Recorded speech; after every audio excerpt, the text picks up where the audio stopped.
Alright, we're going. Alright, so...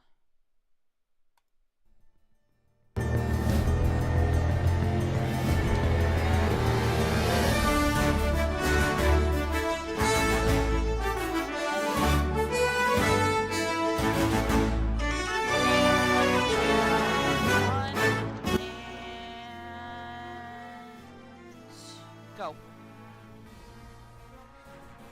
And welcome, ladies and gentlemen, to the Cloister of the Dice. I am your one and only gaming monk, and with me I have my good brothers and sisters of this most humble of monasteries. We have Balanced Hydra, Stellar Shiva, Joe the Fortune Teller, and Kosi. Ember is currently competing in the Doku Challenge. Oi! Forgetting somebody? I don't think so. And of course, No. Oh, yeah. Oh, The win, Billy. Nobody important. Oh, I see how it is. Damn Yeah, straight. but we are back at it now in the opening throngs of Act 2. After all of the bullshit, all of the getting stuck in a revolution we didn't want to be in, and calling out the wrong name in bed. yeah, you guys have finally crossed the ocean and into the Atabian Sea. Or we saw some weird shit. Yeah, some weird things. You were a ghost for a hot minute. Had to deal with a trader who got 10 lashes, and got caught in a really bad storm. That it was a miracle you didn't you didn't capsize. And food poisoning. Let's not forget about that. Oh, It wasn't food poisoning. No, we actually was did have a mercury. case of... Oh, well... Yeah. It was attempted food poisoning. But someone poisoned the food, and it wasn't Carlo this time. Oh yeah, and visiting a cursed island. Yeah. Ha. I'm the robot. Yep. Yes, and Otto. But yeah, no, Joe, Keelan's got a very special sword. It's Is never it going... cursed?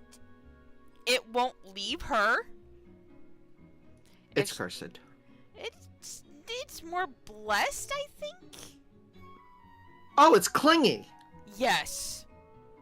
It has abandonment God. issues. Because, the island, you missed it last week. We were on a haunted island. I miss all the fun stuff. Hey, It's hey, okay, you I'm- weren't feeling good. It's okay. It's okay, I had to bail when it was combat time because my blood sugar tanked. Well, I had food poisoning, and you had blood sugar issues. Yep. I knew we was best friends. Always. But So yeah, when's the wedding? But yeah, so I'm blurst. mm, As always.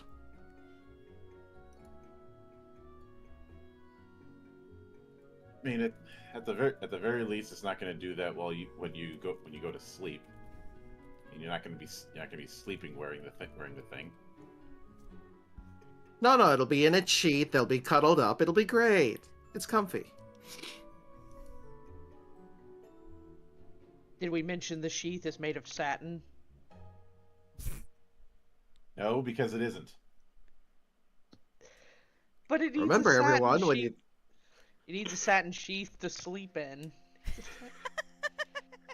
Remember, everyone, when you take your weapons to bed, always wear protection. Oh my god. But first off, let me send you guys a brief map of the area that you're now in. Let's see it. So this should give you a bit of an idea of the lay of this particular area. Are we near Zach- San Sorcier? Yes, does X mark the spot? Guys, I've got bad news. What? I'm diabetic for those who don't know, and my diabetes medicine is ready, and I need to go get it because I need it. Okay. Yeah, I'll man. be back Go as fast as I can. Go ahead. Oh. Your life is important. Go, go, go! All right, sorry, Monk. Bye. But moving right along, you just barely managed to escape from the ATC fleet.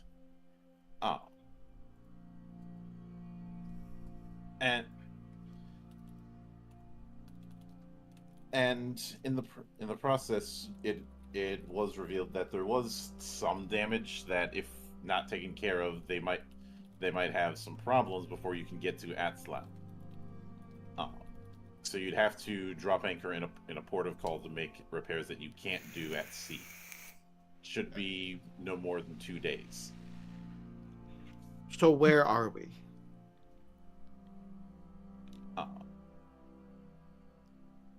You guys will be dropping anchor at Fort Morella, which is a small montane colony on Mineri Island.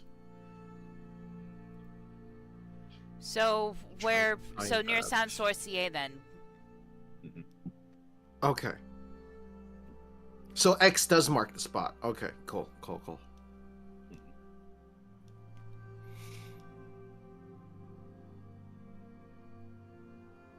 So,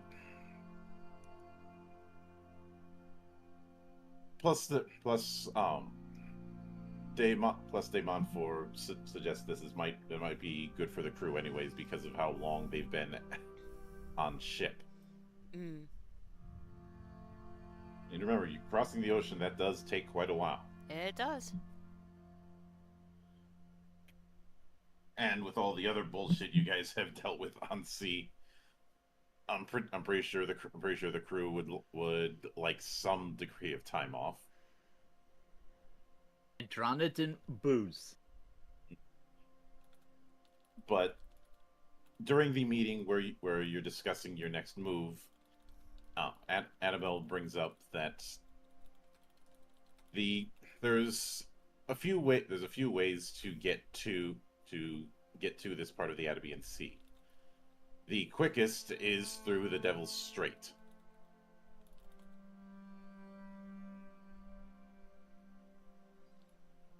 Yeah, I sense a jet in there. Do they call it the Devil's Strait? Well, it's about 5 miles long. It is lined with sheer cliffs. It is shrouded in mist. And if the rocks don't puncture the hull, the monsters calling the strait home might do the job. Schools of carnivorous flying fish, giant squid. Oh yay.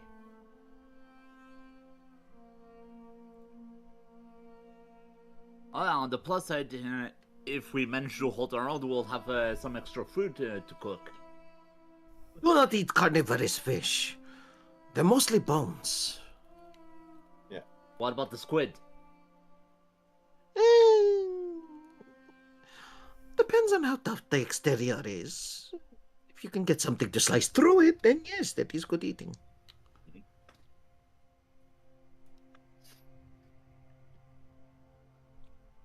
Yeah, but now Annabelle does have a map of the strait, which details things like sea reefs and the other perils in it, because as made clear, if you're not careful, you're not coming out of the strait in one piece, or worst case scenario at all.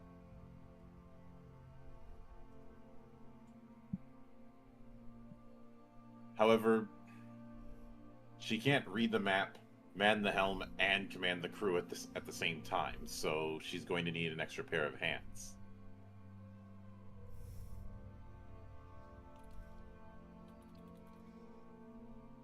So with that in mind, which role do you think you guys are going to take in this situation? It's a good question. I'm going to do one that primarily focuses on sailing.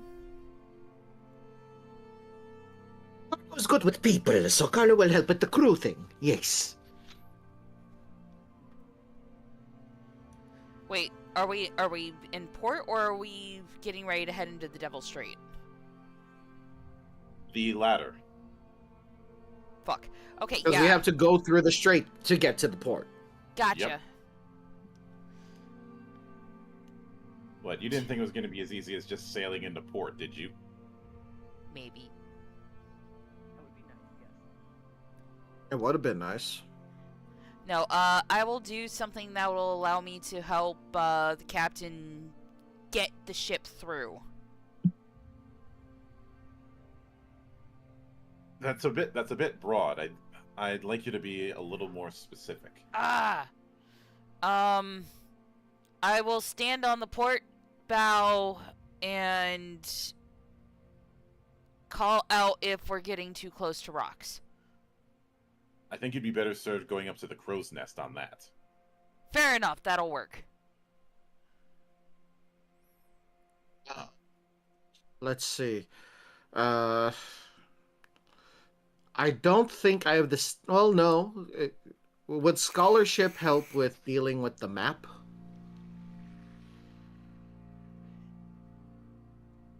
Or no?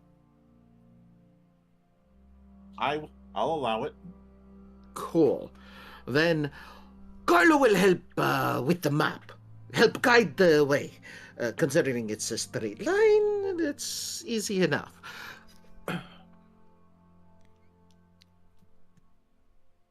A straight line, Annabelle says.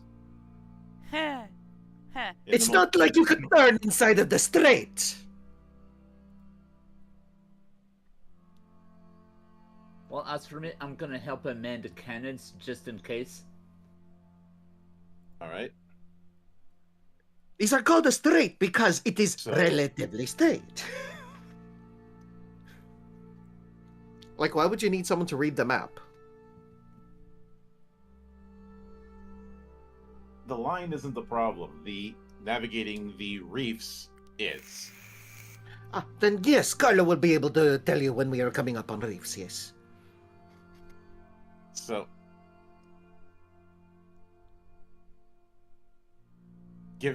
given that,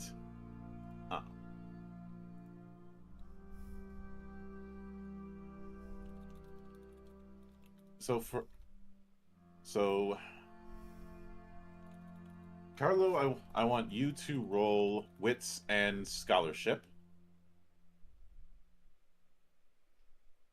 Wits and scholarship.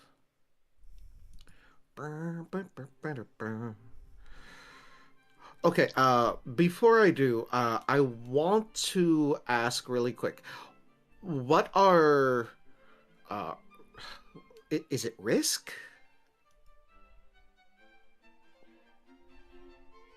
Wasn't there some kind of like a forced penalty you could put on yourself to give yourself some kind of bonus?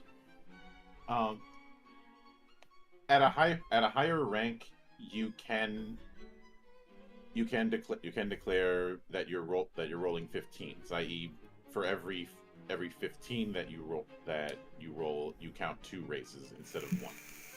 Got it. Okay. But okay. you don't have. You need a certain number of skill ranks to do that, and you don't have it yet.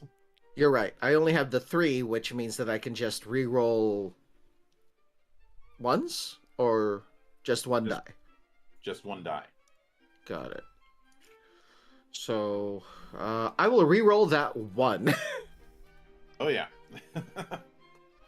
So that's the D10 right there. Hoping I get 7 or better.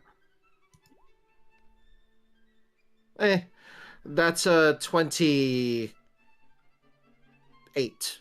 So that's 2 raises. Mhm. Not So, bad.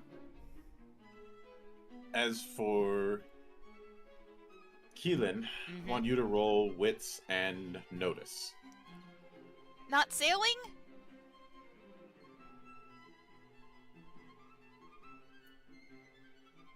Not sailing because you're looking.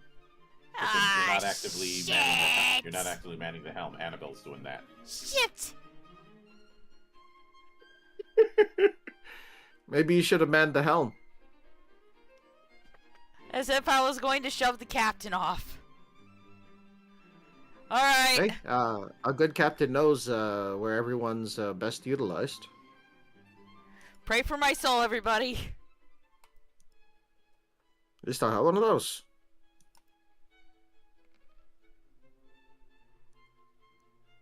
Two raises. All right, and as for Francis, roll finesse and athletics.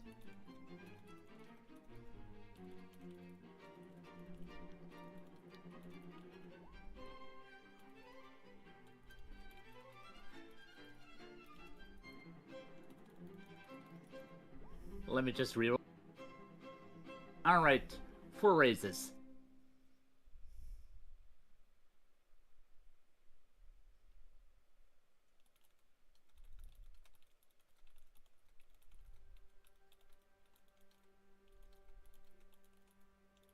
All right, and Javier, I'd like you to do the same. For which ones?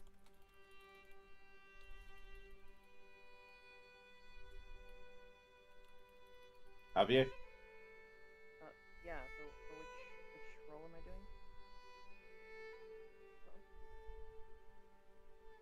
I can hear them, but I can barely hear you, Javier. Same. Athletics and finesse. Oh, wait, it's finesse and what else? Athletics.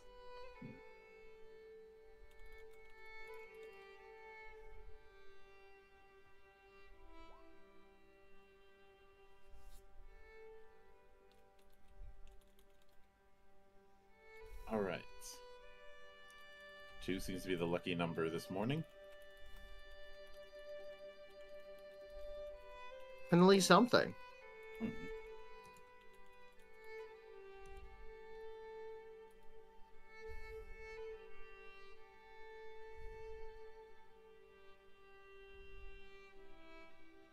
Guys, I don't think we're getting through this undamaged. So you do manage to navigate through the reefs on these strait. What certainly helps is seeing a lighthouse that is showing red lights and green lights.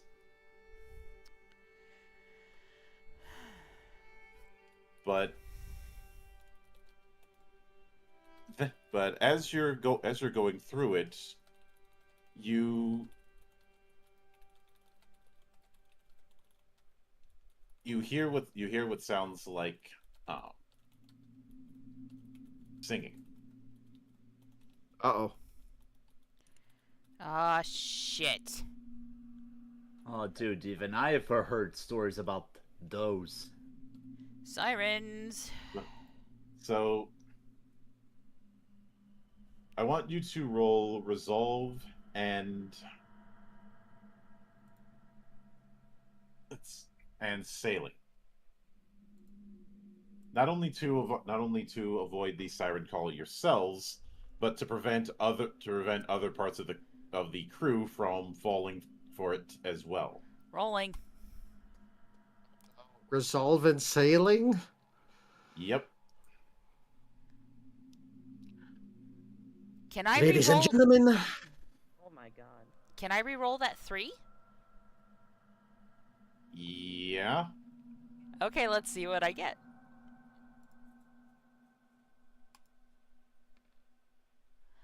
All right. oh, much better. 5 that's raises. 5 raises. I'm also gonna re-roll.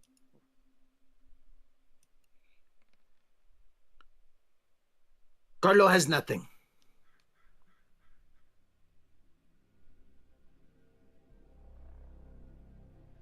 All right. So between Kosi and I, we've got 7 raises. Yeah, that is enough. You did have to aggressively keep a few crew from doing so, namely because they can't try and jump overboard if you knock them out. Now, guys, I get that you want some company, but there are better fish in the sea. Telling Carlo that they have better fish in the sea. Carlo could make so many things.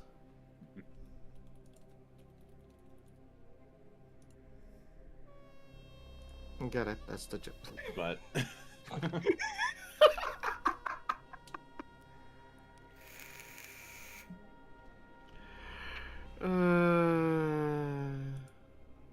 but along the way, you were able to also rescue the crew of a ship that, if you hadn't intervened, would have gone straight into the maw of a monster you could not see the full size of. It's an iceberg. Good to know. You'd also seen what happens when somebody doesn't navigate properly, because there was a group of pirates that was hoping to ambush. Problem is, they ended up navigating improperly, and as soon as they fell in the water, they got eaten alive by scissorfish.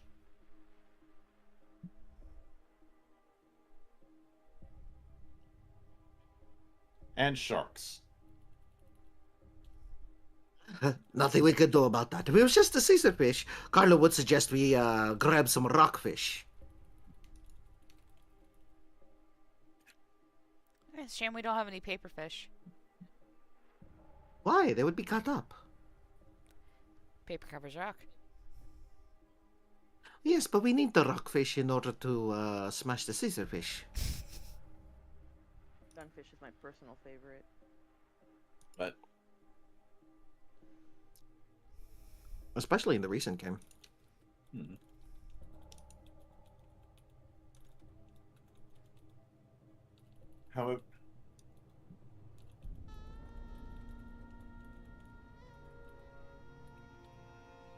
However, as you continue to go in, you do spot what looks like an island, but Annabelle says nope, that is not an island. At which No point moon. you see the island move, Ah, because that supposed island that you saw was a big ass turtle. BB. Okay, I'm not gonna lie, it actually looks rather adorable like that. It's large enough like that. It's very adorable until you crash your ship against it. But they're Let's not gentle crash the ship. giants. Aye, but they're gentle giants. Indeed, turtles are pacifists. Let's hope the trend continues.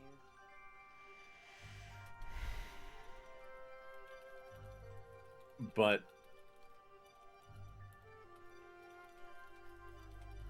as you continue onward, you do find what looks like a Rauhri ship that is sending a parlay signal. Annabelle, from what she sees of the ship, sees that it doesn't have any weapons whatsoever. Merchant ship, maybe?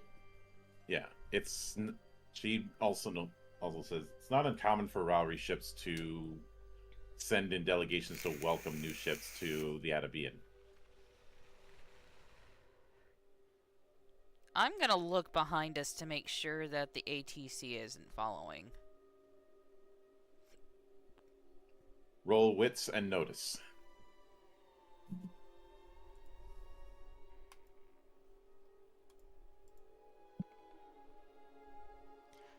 $26. You do search about, and the only ship nearby you is this Rowry ship. Would the ATC really try to go through that strait when they don't need to? They could be hidden elsewhere.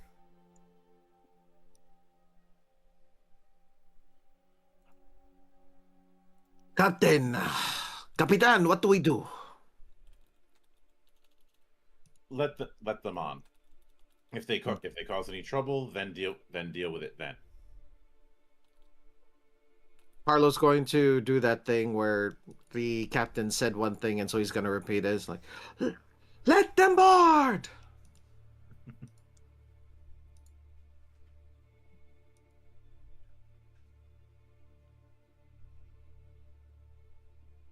At which point you see a group of Rowry aboard, one of which is a priest. At least has the vestments of one. Some of them are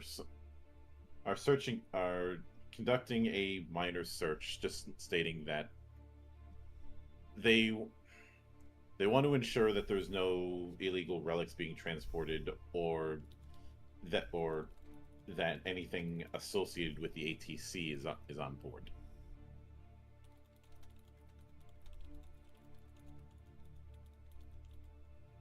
Basically, their whole thing is, we need to ensure that you're not slavers or some shit.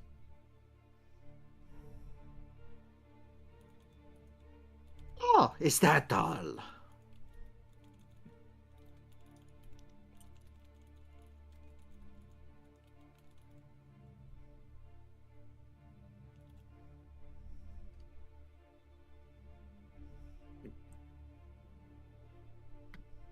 Carlo's just waiting for Captain to give the okay.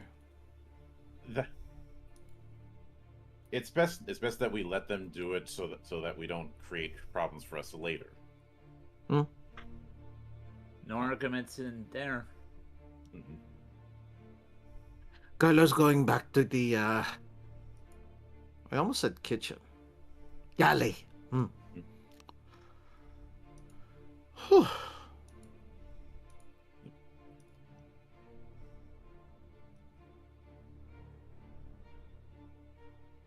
But eventually they do discover that all you've really got is just standard supplies. This did include a lengthy discussion with Keelan. Given Keelan's status as the quartermaster, so obviously she'd be getting asked a bunch of questions about what's on the ship. I am guessing that you don't tell them about the relic. We do not. Unfortunately, they don't even find it. All that they find is just food supplies, ammunition, and the like.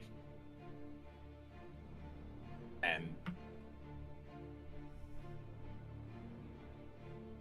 eventually, after that passes, and they essentially give their blessing to continue on, you guys manage to get on the other side of the strait with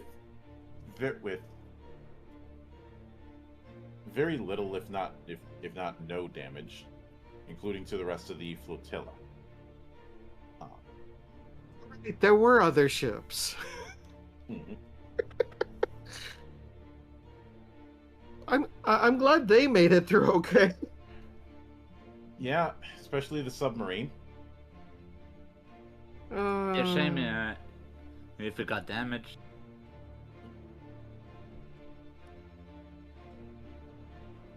But yeah, but as you continue on, you do hear someone shouting for land.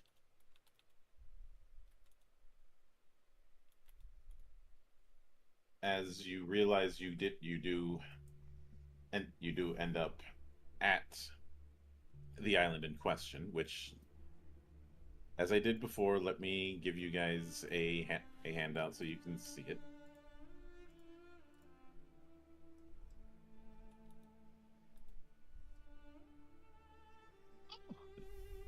So that is Mineri Island.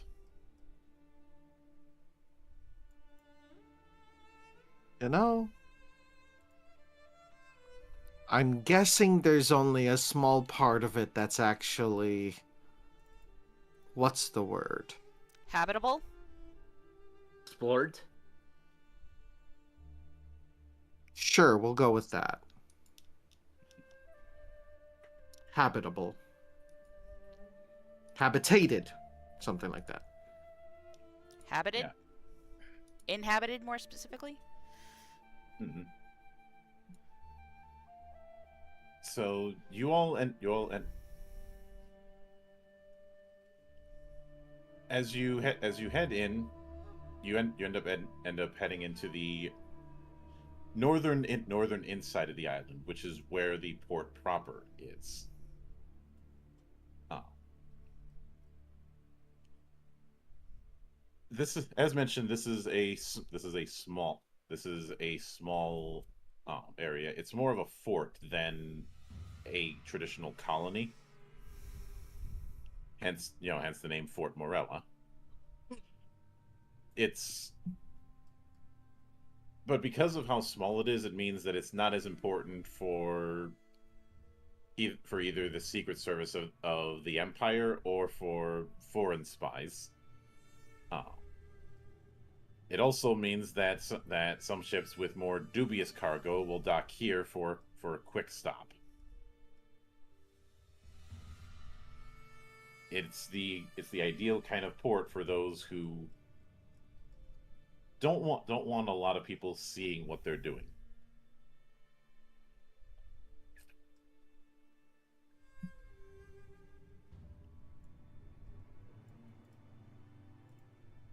And as you do dock, the ship is searched by the soldiers of the place, mainly for illegal goods.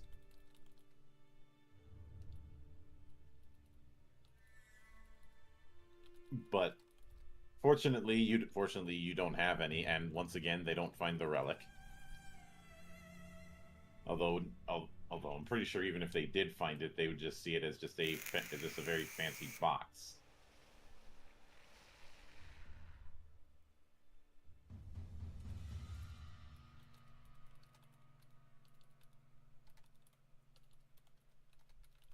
But you are specifically told to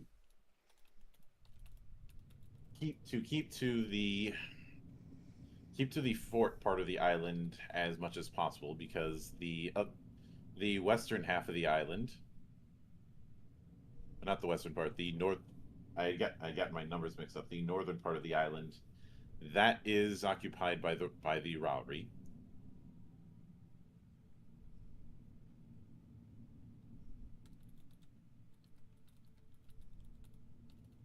Because the agreement that they have with the Montaigne only gives them access to half of the island for their colony. The other half the Rauri still have.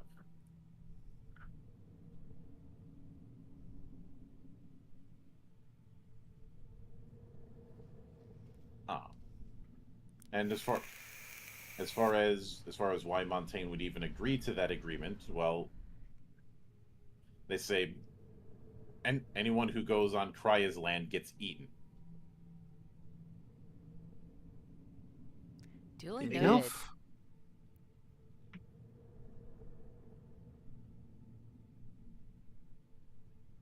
And one of the crew who overhears asks, "Who the hell is Krya?" And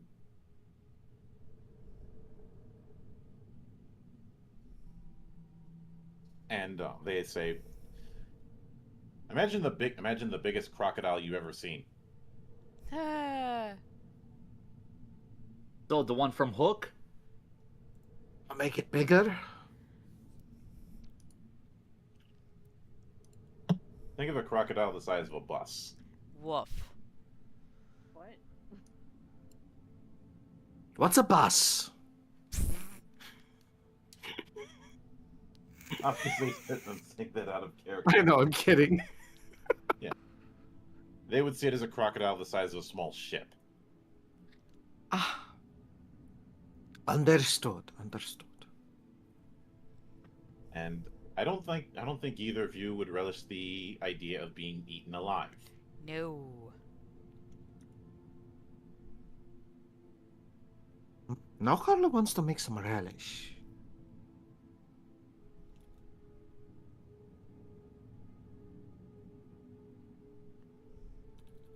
But as far as if you'll give me a moment, I will send you all a more detailed look at the fort.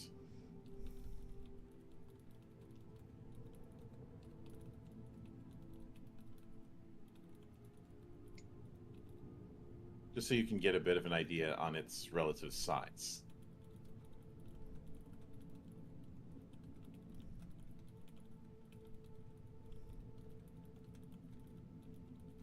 So which parts? I'm guessing that upper parts the fort with the thick walls.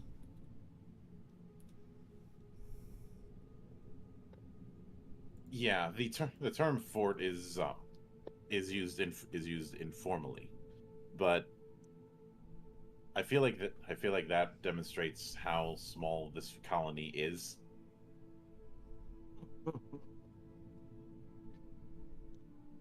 This feels more like a hub towards something more colony than anything else. Mhm. Obviously the map shows the harbor. You have the city center proper. So there is no working class area because getting a house on Mineria Island itself is a luxury, especially since the island relies on imports so much.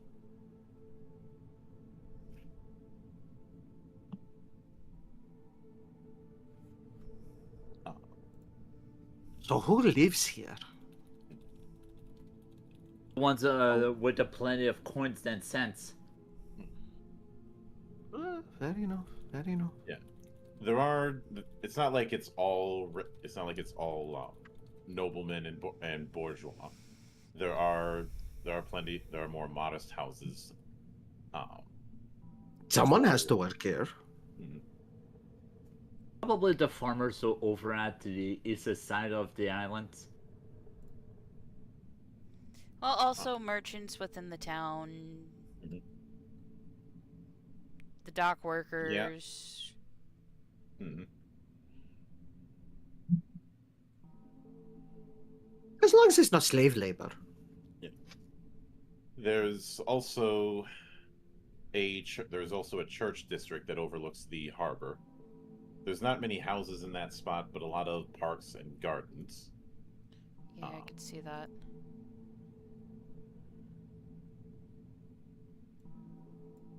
It is also where the governor's house is.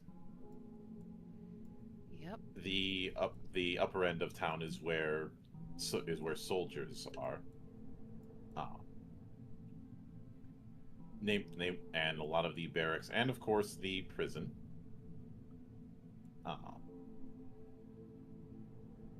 Obviously, outside the city, there are quite a few sugarcane fields. Yeah, I see that to the northwest there. The sugar production is the main export of the island. And of course, at the highest area of town is the fort proper, which gives it its name. It used to be a major military structure, but a lot of its additions have been integrated into the city. There's even vines being planted on the hill.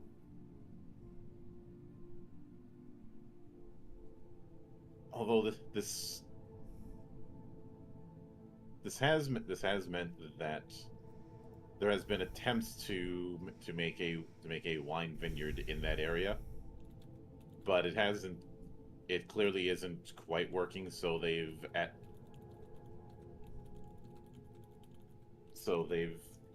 started to make this mix of wine and sugarcane alcohol, mostly to make it more resistant to mold. It also means that that the people who have that vineyard pretty much corner the market on booze on the island.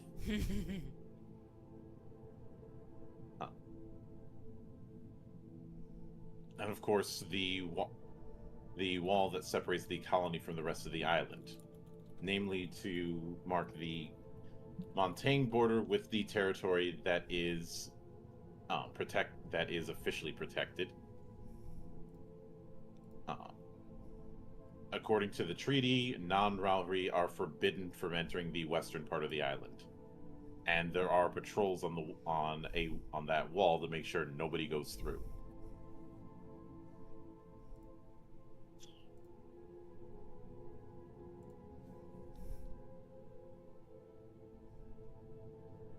But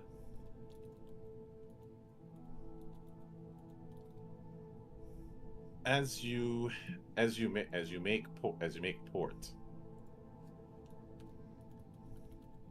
you see that some of the carpentry part of the crew is starting repairs, which gives you all an opportunity to head into town for whatever reason you might see fit. So, if you're heading into town, what are you doing? I am going straight to the warehouses to speak with the other quartermasters.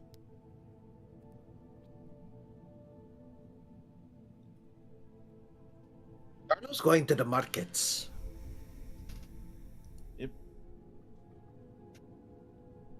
You said that there are soldiers from Montaigne in here, right? Yeah, you are on a Montaigne colony. Then I'm gonna go ahead and say hello.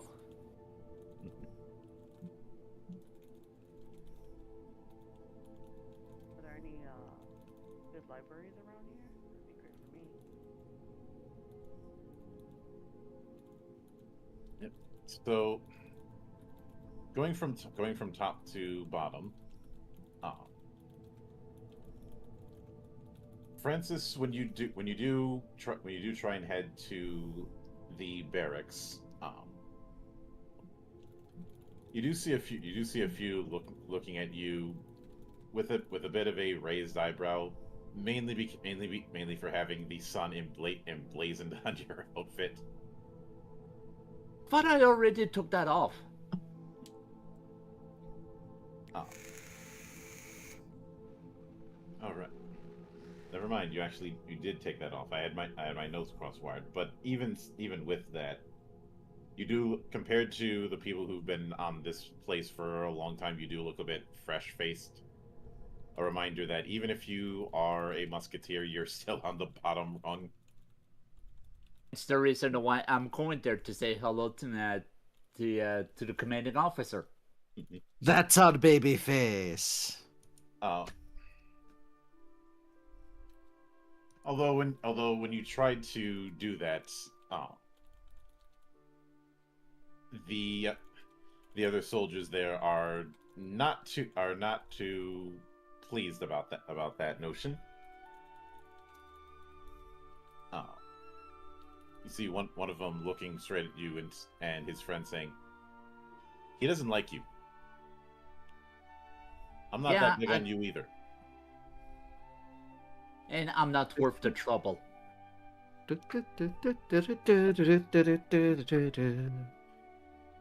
But shifting away from that for a moment, Carlo, as you go into the various stores within the city,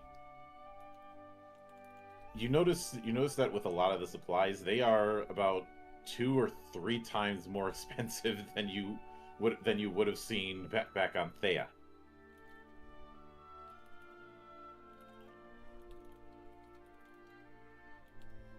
What does it look like they're looking for the most? Like, what's actually on the...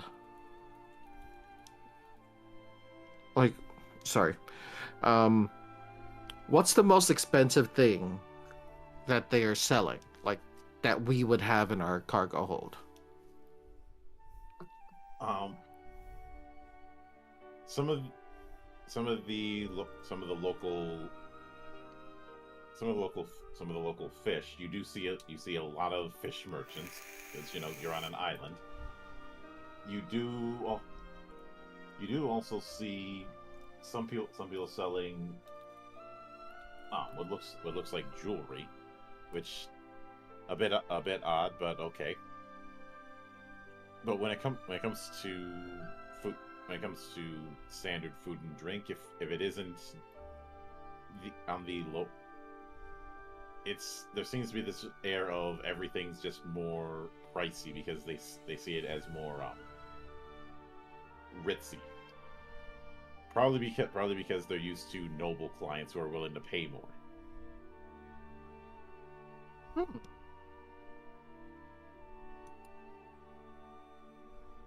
Mostly I'm just trying to see that if we had anything in our hold that we have some amount of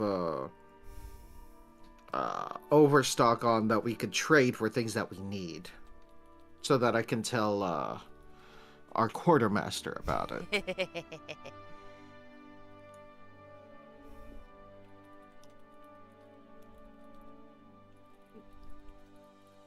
You cut out for a second. Sorry about that.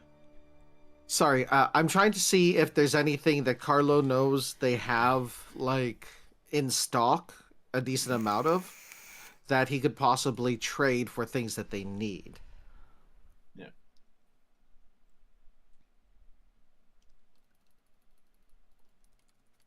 You do have some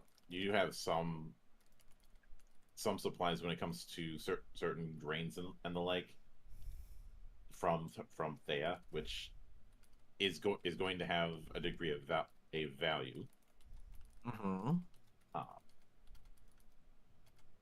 If you want to do that kind of trade, that's going to be wits and tempt to try and get yourself a decent deal, because this is going to be good old hack. Actually, not tempt, convince. Okay. Carlo's not going to do that now because he doesn't have the the power to do that. But he is gathering the information to tell the good old quartermaster. Yep. Okay. Oh. Meanwhile, Keelan, what you end up discovering is there's a lot of the supplies are what you'd expect for this kind of island area. Mm-hmm. Though they don't. Though you also notice that they don't like anyone not authorized going anywhere near the sugar farms. Mm-hmm. Makes sense.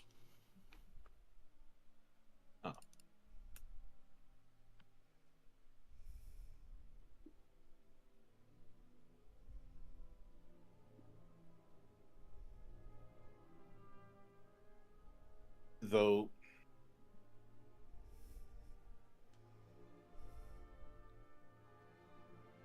some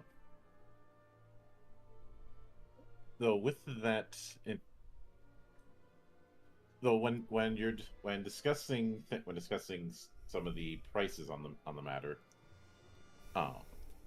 you do hear one person say, Alas, my good lady, this is the middle of the Atabean. It stands to reason that Lampeter's taxes are heavier here than on the mainland. Hmm.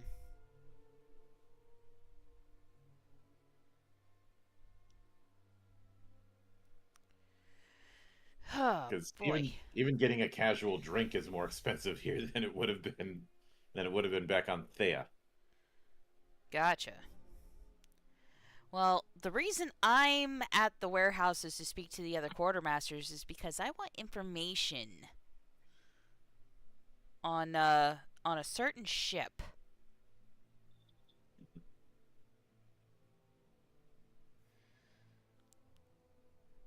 I think I know where this is going. As far as getting that info, anytime you bring up the ATC or anything associated with it, some of the people get a little bit tight-lipped. All right. So I am going to lean in close to the gentleman I'm speaking with now. Mhm. And I'm going to whisper, "Listen, friend, I've got no love for the ATC. I'm trying to fuck over one of their ships. Its captain is a former crewmate of mine that led a mutiny and killed our crewmates. I want to make things as hard for her and her crew as possible." He leans in. I understand that, but you should be aware. Governor Almery has eyes and ears everywhere around here. He You see him try to point to somebody in the corner, Mm-hmm. uh, as if to say, we are being watched this entire time. Gotcha. Don't do anything too crazy. Meanwhile, Carlo, in the middle of someplace ripping his shirt off.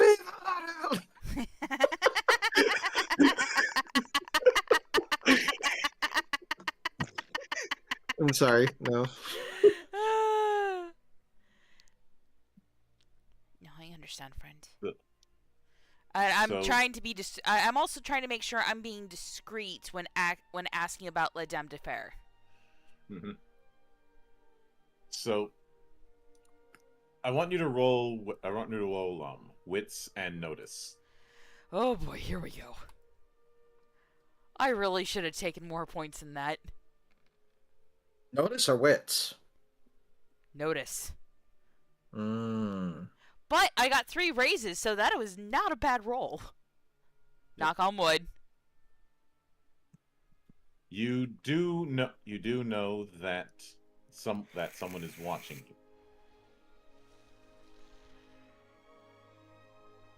Alright.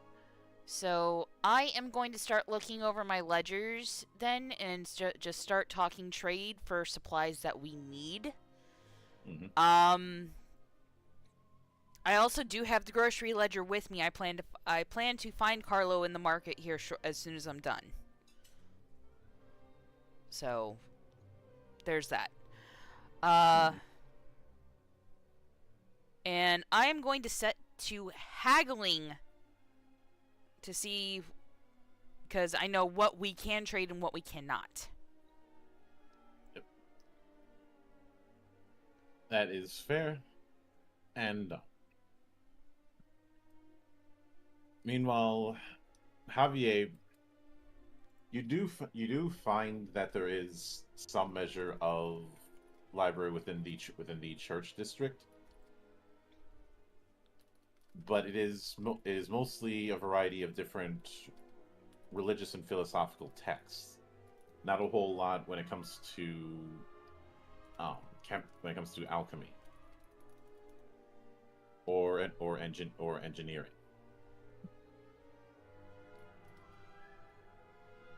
I mean, the people within the churches are fine to let you look through the books, but there is something a bit off, but you can't put your finger on what it is.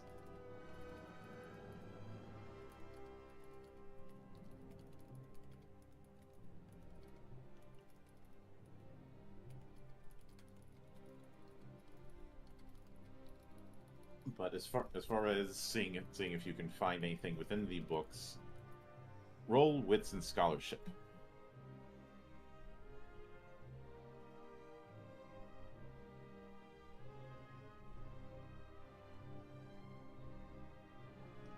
Kosi? Oh, they might be busy with something. See? I saw the light was on, but I didn't hear anything. Ah,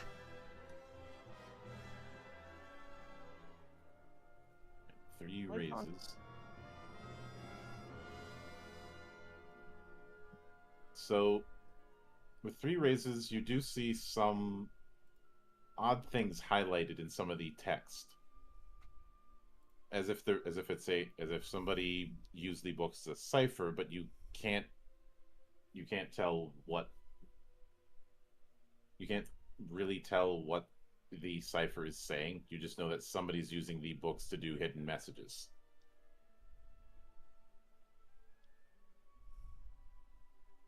Am I able to roll to piece this together?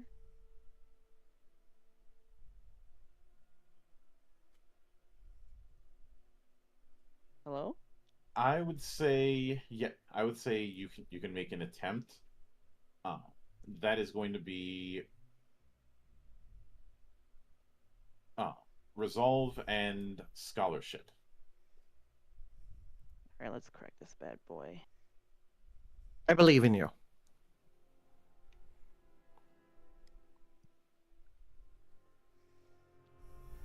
Sorry, I have goldfish memory right now. What was the roll again? Wits and scholarship.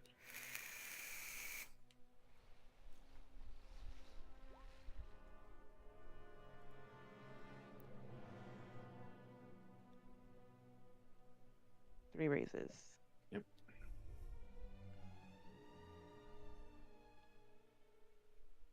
I forget, how many times can we re-roll a die in a dice roll? You just re-roll 1 die, usually the lowest one you roll. That's it. Just any time? There's no limit, like, per session or anything like that? I think you have to have at least 3 points in the skill to be able to re-roll that die. Yep. Oh, I know that much. I just couldn't remember if there was any kind of, like, limitation on that. You only Can get I 1 roll re-roll on per this one? risk. Hmm. So it's only 1 re-roll per roll. Mm-hmm. Right. So- So I could try to re-roll this one to try and get the 4. Mm-hmm. You can do it, Kosi! Oh my god. But at least it didn't change you from three raises. This close. It's tickling my brain. Okay, that roll was your fault. Oh, come on! You were the one saying you can do it.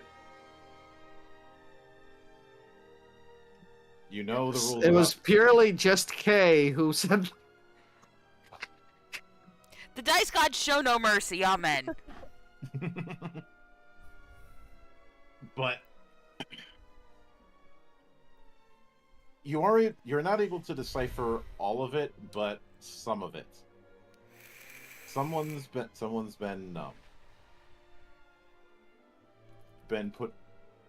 putting in little cliff notes you were able to somewhat translate. But the main thing you're able to translate is watch for newcomers. You know, actually, that does leave me with a quick question, but I'll ask that when you're finished with Kosi. But after a bit, you are asked to leave since the governor is going to be leading service soon. And eventually, it doesn't take long before you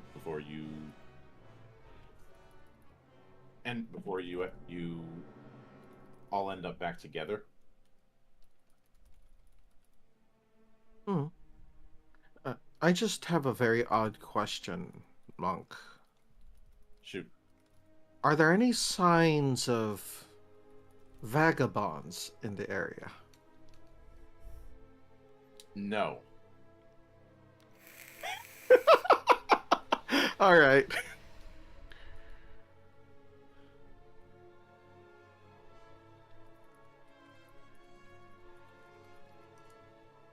I like the very flat no.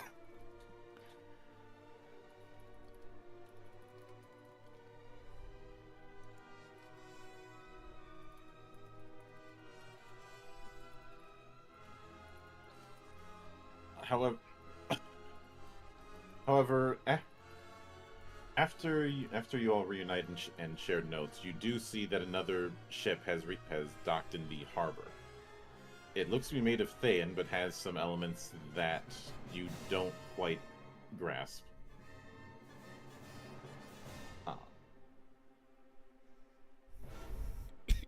Along with a very strange procession you haven't seen before.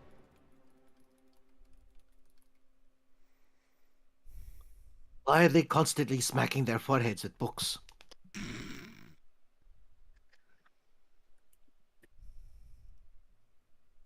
Wrong procession. Never mind. Still got the reference. Hmm. Ora veis domine, ora veis requiem. God. Yeah. But the main thing that you do know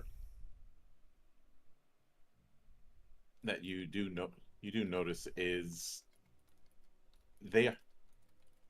it seems to be some sort of priestly organization, though the vestments aren't familiar to you.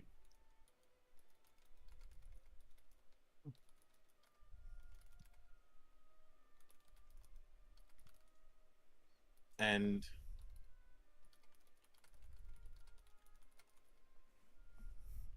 eh, as the evening rolls in and you take in the strangeness of the place, how are you guys taking the info that you've dealt with when it comes to this island? It's the feeling they don't like outsiders.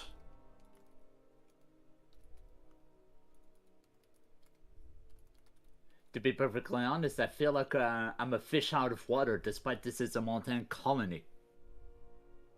Yeah. When a place is outside of the purview of the eyes of the government, then they tend to do their own thing, yes?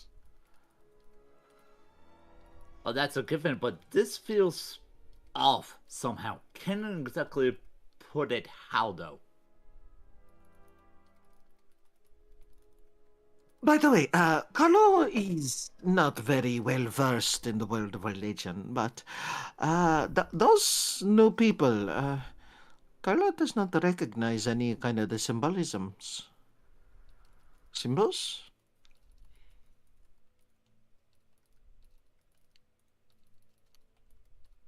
Yeah, I don't recognize it at all either. Looks to local nerd.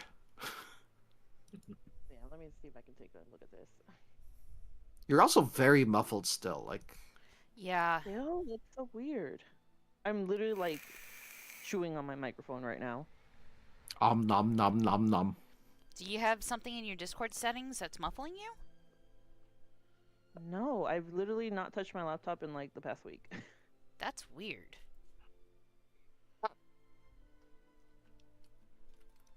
And Discord says you're on the correct microphone?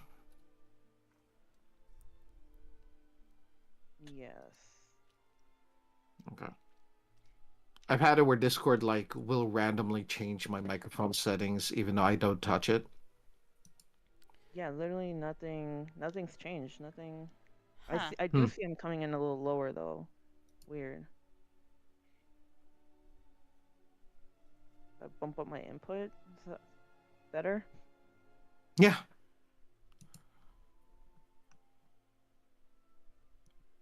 It was either that or lower your sensitivity. Mhm.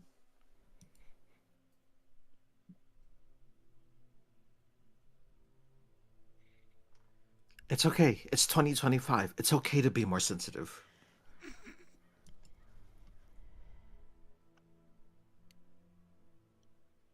All right, let me take a crack at this.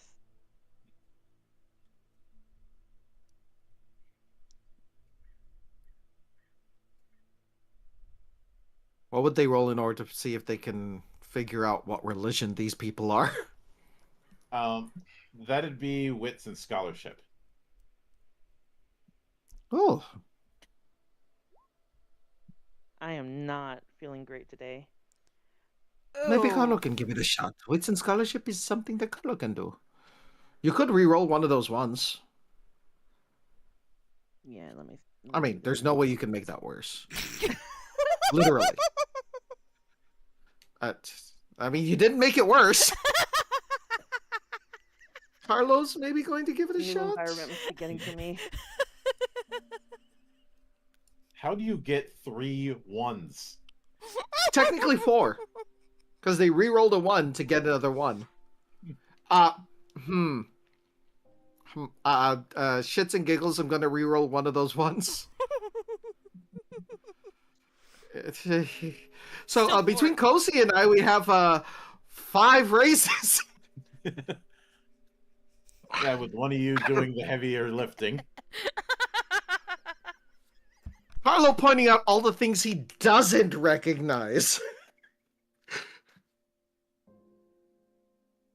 It's definitely a religion from the New World. It doesn't look like any religion that you've seen in Thea. All right, be right back. Oh man. Like, what kind of finery are they wearing in terms of this religion? Like, how are they representing their religion? It is You know- a collection. Good. For shits and giggles, I'm going to roll this. This is wits and scholarship, right? Yeah. Because I've been to the New World before. So I might be able to offer something. I've never seen a religion that had so many tentacles.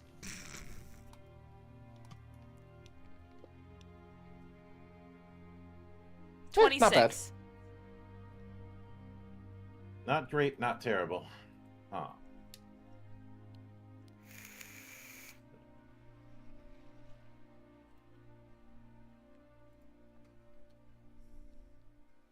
need to.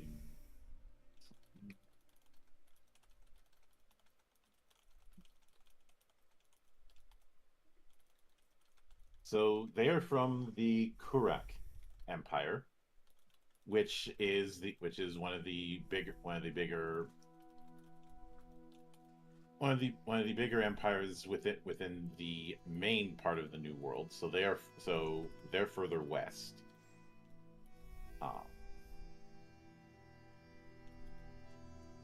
And I guess the best way to describe the Kurak Empire is not far removed from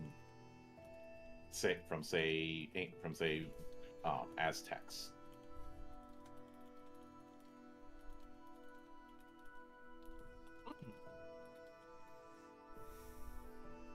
The one thing Keelan knows is that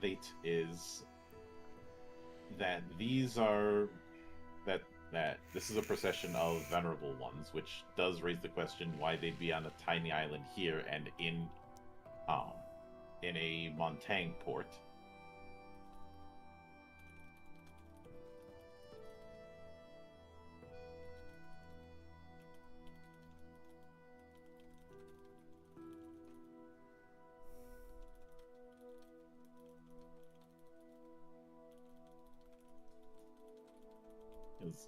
it's not uncommon, but it is odd that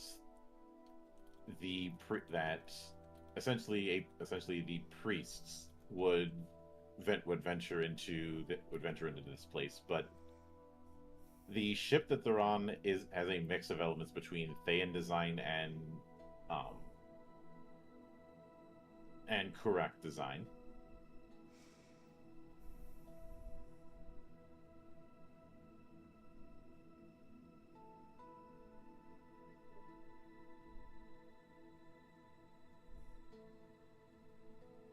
And I am sincerely hoping Discord didn't freeze on me. No, we No, hear you're you. good. Uh, so, how do these people worship?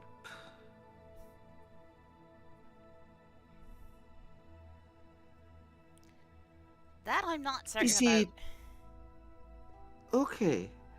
Because Carlo's getting this odd feeling that this is the reason why they do not like outsiders.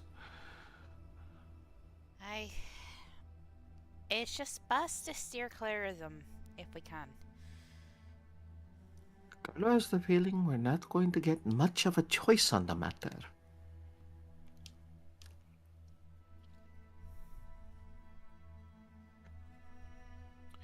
We should probably tell the captain and crew to speed up the repairs and prepare for any kind of issues, huh? Yep. Well, the repairs can only go as fast as we can do them, so. Mhm. But eventually, when you do head back to the ship, you see both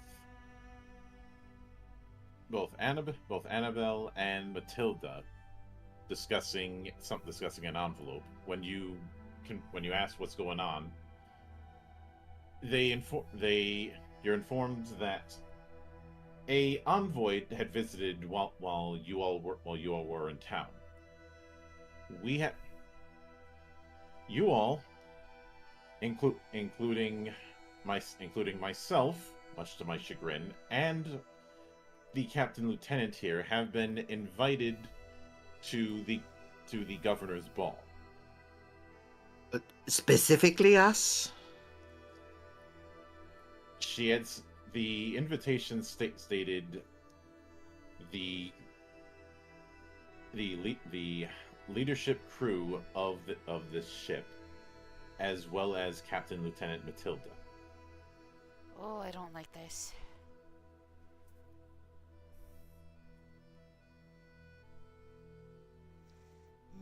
It is a masquerade ball, so it would probably be in our best interest to at least show up. Doesn't matter how we show up, just for us to show up. I think the reason for this invitation is having an officer within the island was too tempting, especially one of Matilda's rank. Aye. Did they say it was just a ball, or? Yes, a masquerade ball. And of course, we got nothing to wear.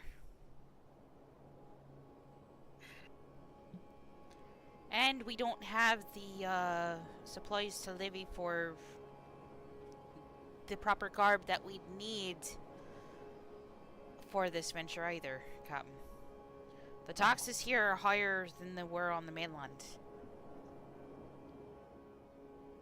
We might be able to trade. Some of the things that we brought from Thea would sell rather well around here.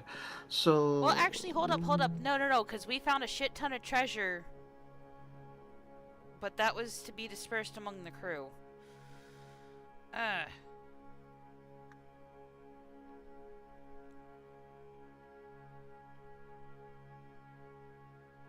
Hmm. There is one other possibility. and it is one check that you haven't done up until this point. Oh? And that is a profession check. Oh, that's true. Alright, so how would I go about doing that? Alright, let me test something first. Okay, so it's that. So you're going to roll.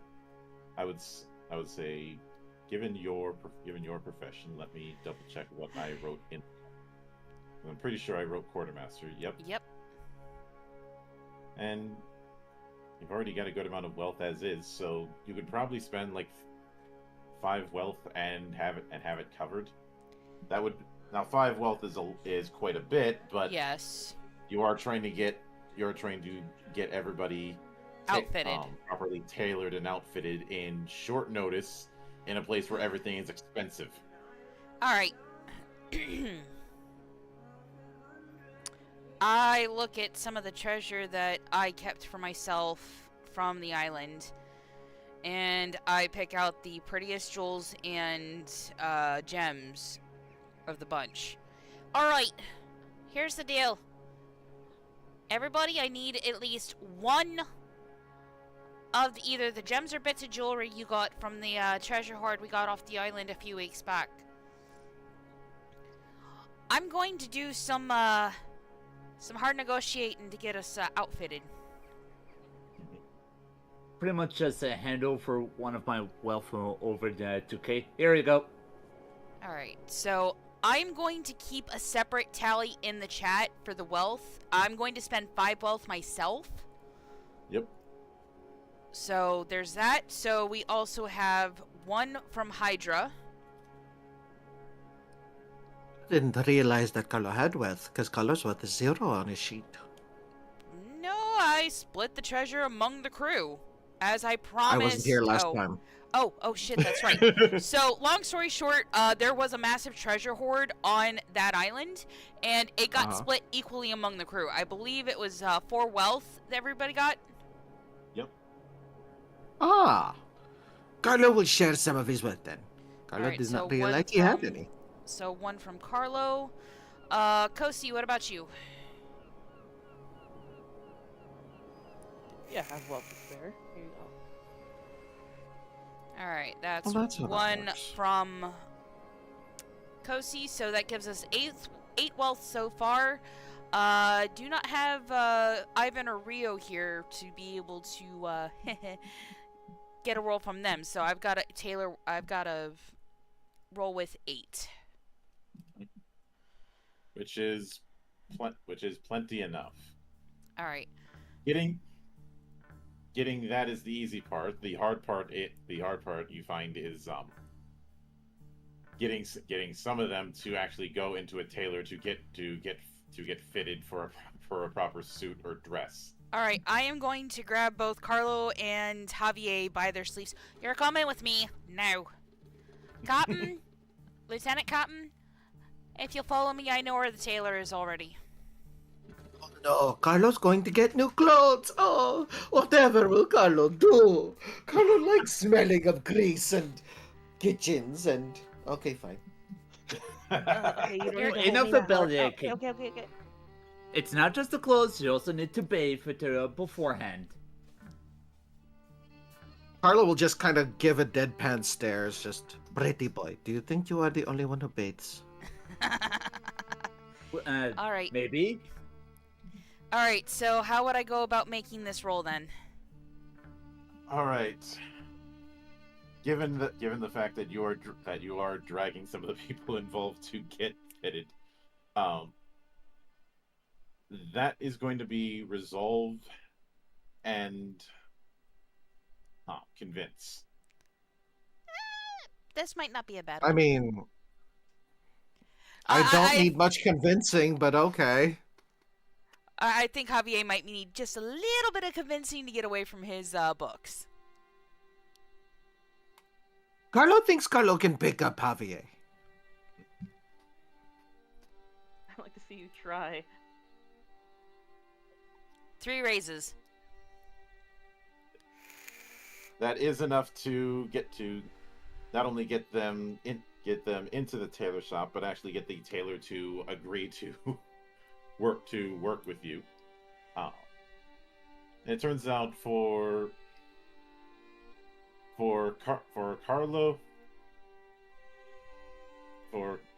Carlo, Francis, and Javier, they were the easy part. Mm. The hard part when it came to getting an outfit was Keelan. Oh.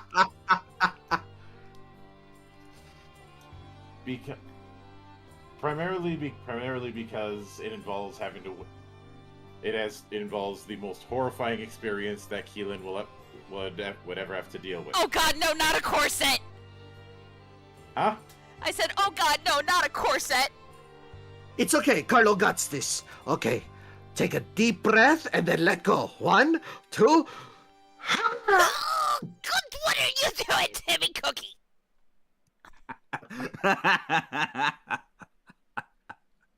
Don't laugh, No. you're next.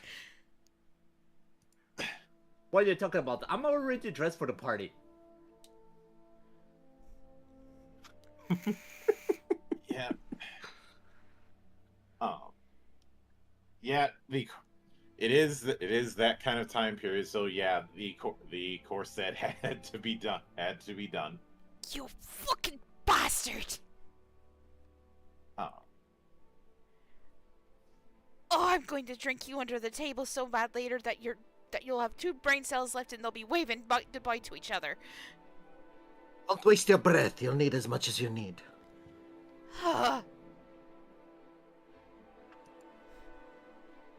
I look over at the captain and the lieutenant captain. Do I seriously have to wear this fucking thing? They have to wear it too. Both of them are dressed proper. It's clear that this is not their first rodeo with this, and at the same time they say yes. I just, it's I start the thing- cursing liberally in Innish. okay. You think you have it bad? Shiva's character would also have to go through this. Mm-hmm. Yeah, it is that kind of ball. I'm not putting on a feckin' wig, understood? It's a masquerade. You do have you. I'll wear the tailor mask, does but provide a set of masks. I'll wear the mask, but I'm not wearing a feckin' wig. Carlo puts on the powdered wig. Fine, Carlo will wear it. I don't even need to wear the wig. I naturally have it. No, I can just see Carlo with this big, feminine beehive wig.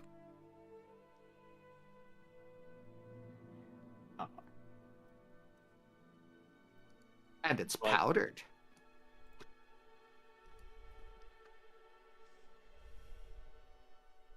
But the thing you do notice when it comes to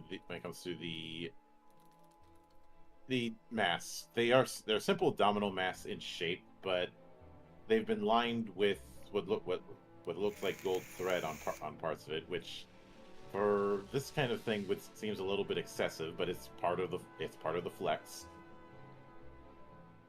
Is it the kind that we wear on our face, or the kind that we have to hold using those like? No, this is the one you Opera. wear. Okay, cool.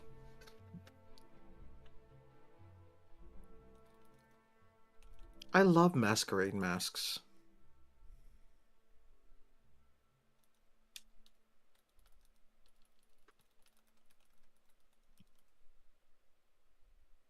But in the process of this, you eventually do end up at the ball, which is held in the fort proper.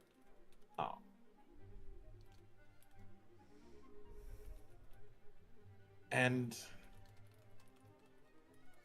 it very much looks like a ball that's full of both nobles and officers. Greeting you in this is Viscount Amri Dadmer de Cressac de Penat, the who introduced himself as the governor of Fort Morella and the host.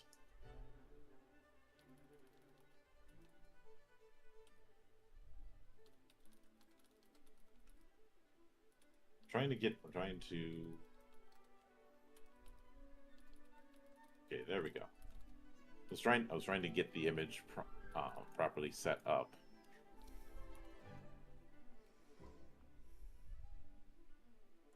Well, he looks smug as fuck. He looks Montanian. He does have the Give rank him of a a little side viscount. eye.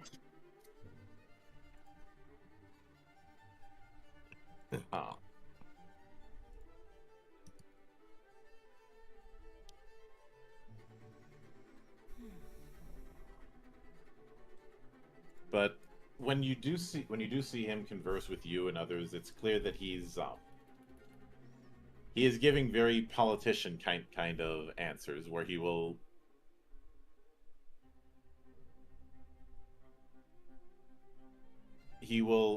answer things but not actually answer them, or he will answer things in a way that is Dubious? deferring the matter to someone else. Like on the matter of taxes, he says the Montaigne government sends the financial quotas. So he's very politic. Yes.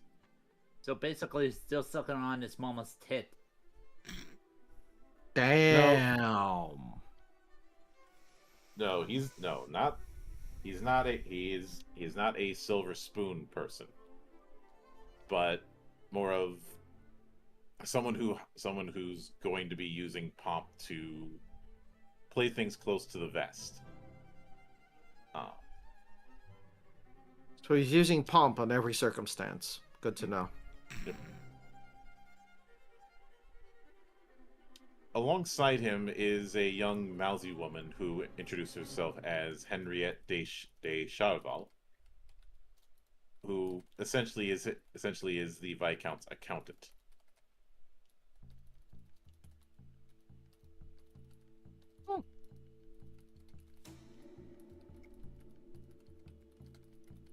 She is significantly more blunt than the more flowery wording of the Viscount.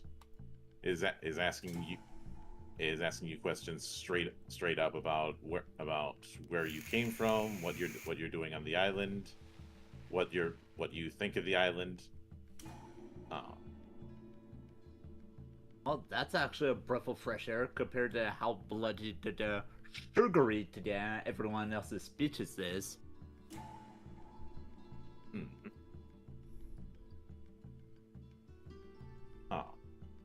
Carlo does his best to only give non-answers or just be polite enough.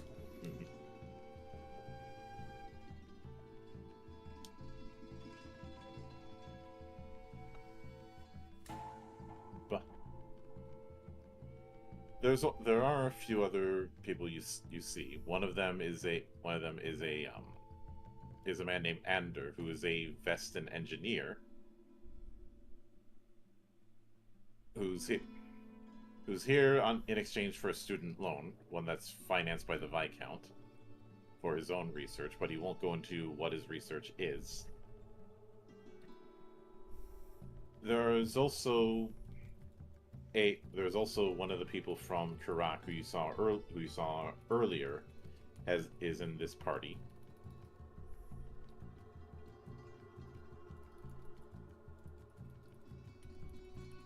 And the rest are different delegations from some of the other islands, or from the Karak Empire.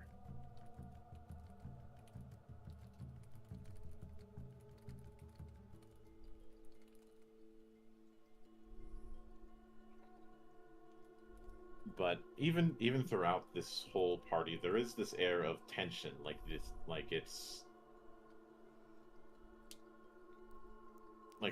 something's about to happen. And right on cue. Right on cue. Go ahead. Really quick question. Shoot. Now, because of the dress I'm wearing, where's my sword gonna hide? Because it's not going to it's not gonna let me leave it behind for this.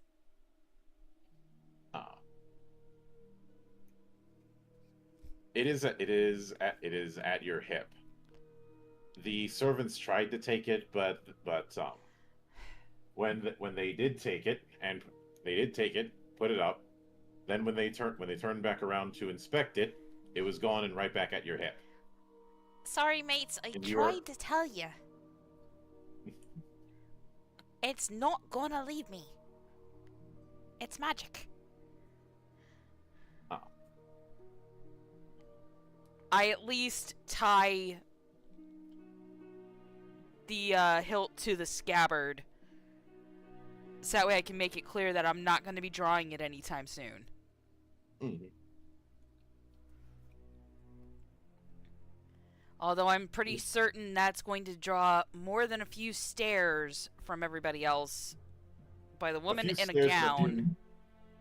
And a few of the nobles make a few snide jokes that do require you to exercise a bit of self-control.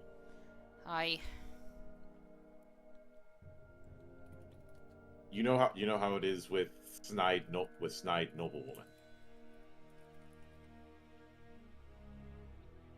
After all, working on ships, you've had to deal with a few of them who are less courteous about the supplies that you need at times.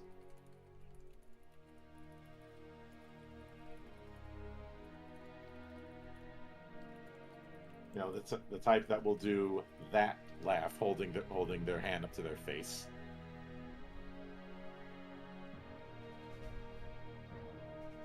Also known as the most punchable noblewomen in existence. Yes. Unfortunately, you can't do it. Starting that kind of fight here wouldn't be the best idea. I look over at Matilda and Annabelle, begging for them to help me out here with my eyes. Yeah. They provide a distraction by just conversing with some of the noblewomen, so that you're not getting hounded.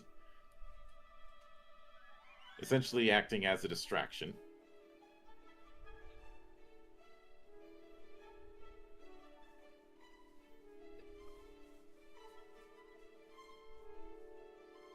But throughout this, you do hear rumors that some people are here on rumors of silver ore on the island.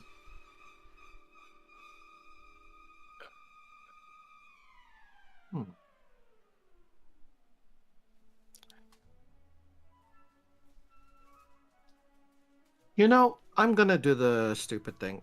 Carlo's going to attempt to strike up a conversation with the religious figure.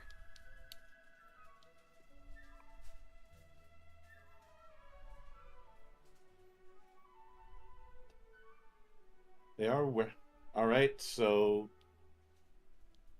roll. I'd say wits and empathy. Is that for all of Wits us? and This is for Carlo. Okay. Wits and empathy. Well, let's hope it works out. And I can reroll that one I just saw. So hopefully... Close. Close. That took me to a 39. So only 3 raises. Yep. Yeah, my apologies. Yeah, tomorrow is we voted for the mayors and everyone's doing the round, so they're just knocking on everyone's door, including my own. Damn. But as you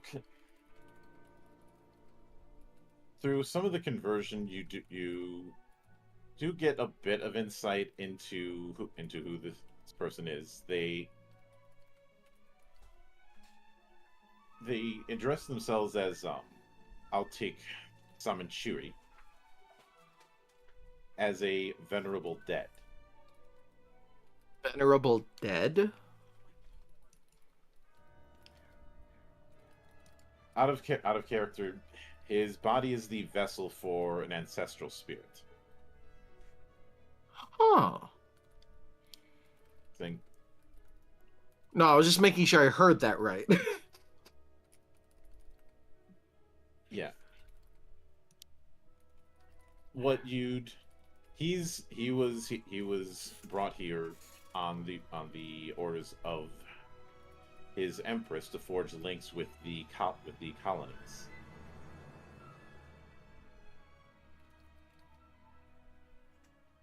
Which he does comment about how strange he finds everyone's appearances, including yours.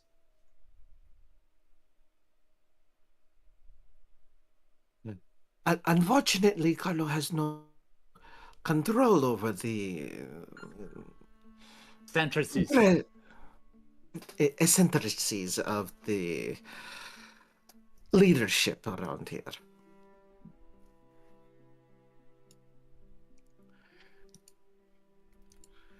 That is quite clear. Um,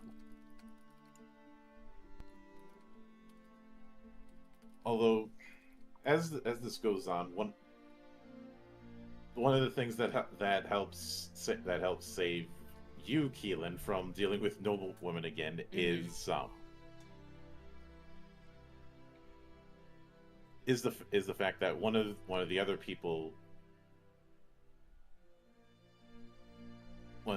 there is Felipe Simola, Aye. who's somebody you haven't met directly, but you know of them because you know that they report directly to the Queen of Pirates in Aragosta. Ah.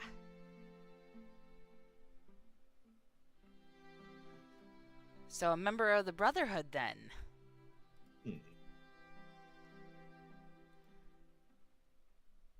Which when Felipe sees you, he immediately goes, I recognize you. I'm surprised you're still alive with all the trouble you get into.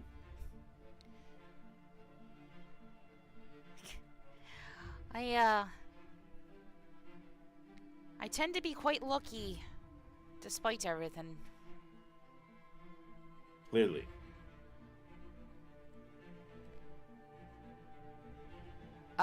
Question. Would I know who he is by the way he's talking to me?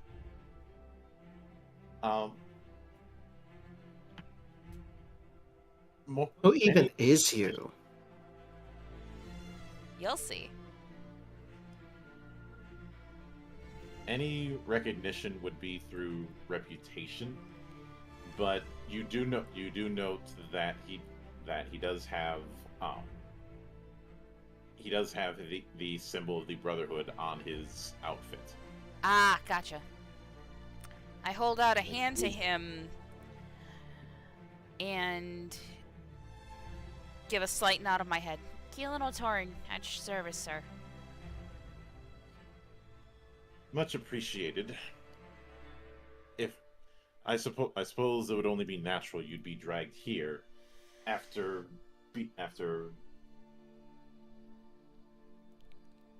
coming in through a very interesting time on the mainland. You have no idea, sir. He gives off the air of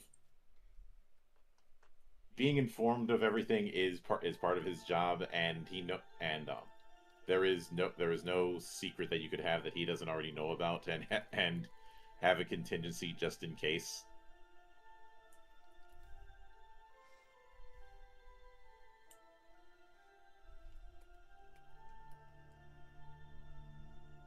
and but he doesn't inform one thing. Despite Viscount Almery playing up his ties, he doesn't have as much political pull with the mainland as he thinks. But he does have allegiances elsewhere. Hmm. Like to a certain company that I'm trying to find a certain captain that's employed by. I would never implicate him in such a dangerous gambit. He says no. He says saying it without saying it. Ah. Well, no. That was out of character, I might add. Because I'm trying to better understand it. Yeah, he's outright saying he thinks the Viscount is working with the ATC, but he can't outright say that here. Ah.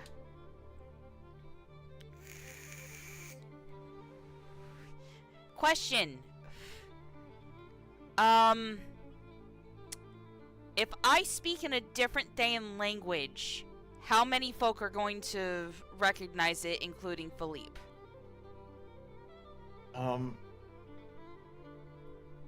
There's a lot of Thayans here. If you spoke in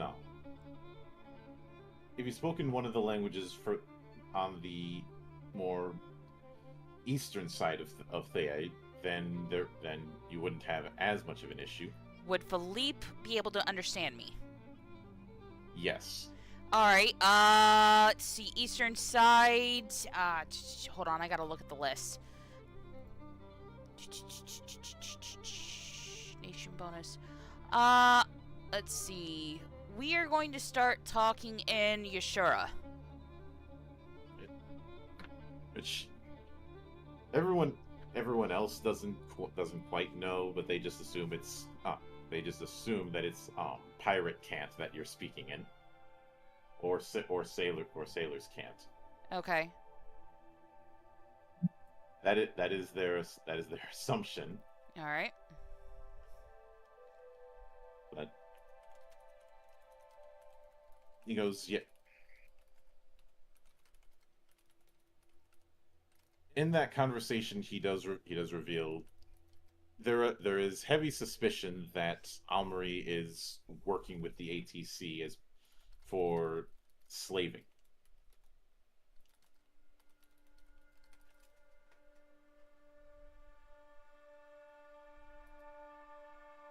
Unfortunately, because they don't have concrete proof of that, their hands are tied. Not to mention, if it turns out someone from the Brotherhood of the Coast tries to directly challenge a seated politician, that could create problems. Okay.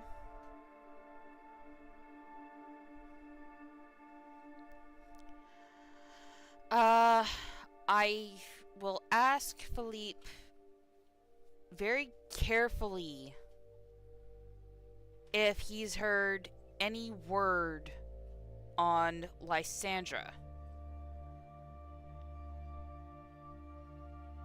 Considering that I still want to be able to make her pay by way of the Brotherhood's charter. Or if he knows if he's seen or if he has perchance seen Lysandra's ship. I'm not going to say it by name, but I'm sure he'll get the gist, considering that she turned coat on the Brotherhood and joined the ATC.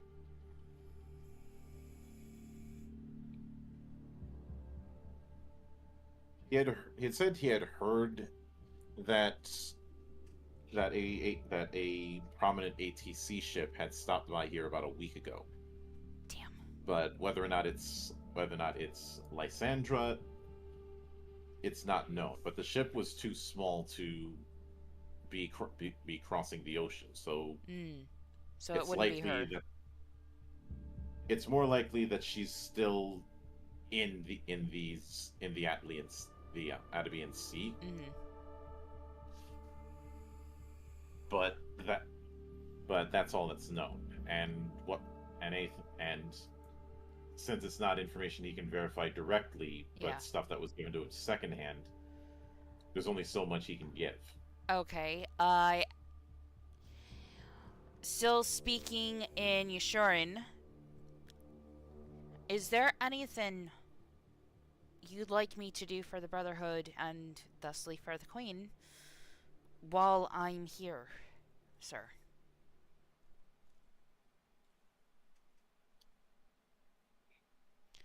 Well, she's not. I don't know where she's at. I do believe there is another of the Brotherhood in my crew. I haven't confirmed it with her yet. Huh. The he simply asks, "Don't draw too much attention. Things are already tense as is around here." Understood.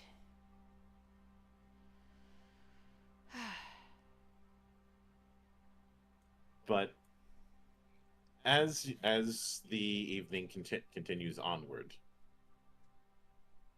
the doors burst open as a group of armed attackers start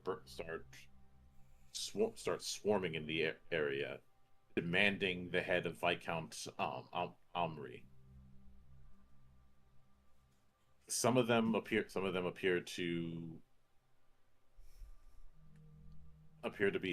be former slaves.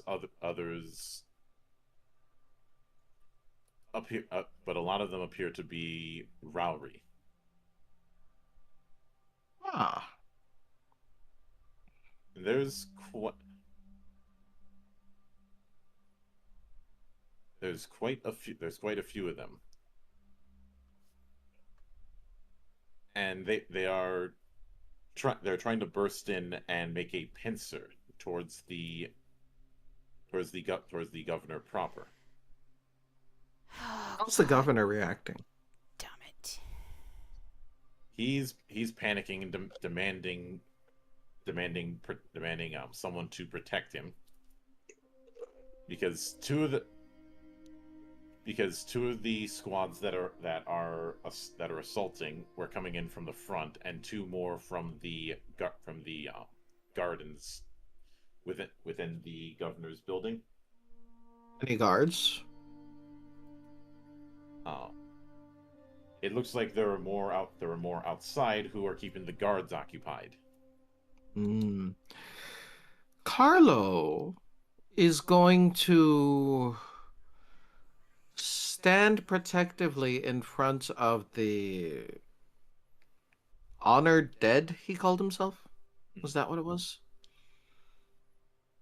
And try to keep him protected. But given you do hear the governor state, I will reward you if you can protect me. So, okay. Oh boy! Guess what, everybody? It's combat time! Well, it will be in 10 minutes because we hit It's the time for halfway a mark. break! Yep. Alright, folks. It'll be combat time after a word from our sponsors. Alright, everybody, you heard it here first. Get your drinks, get your snacks, use the little boys or girls room. We will see you in 10.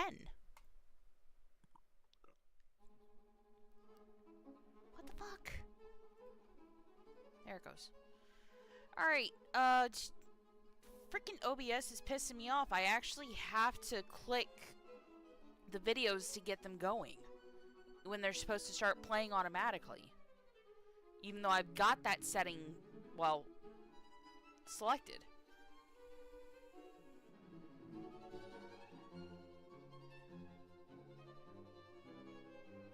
Yeah.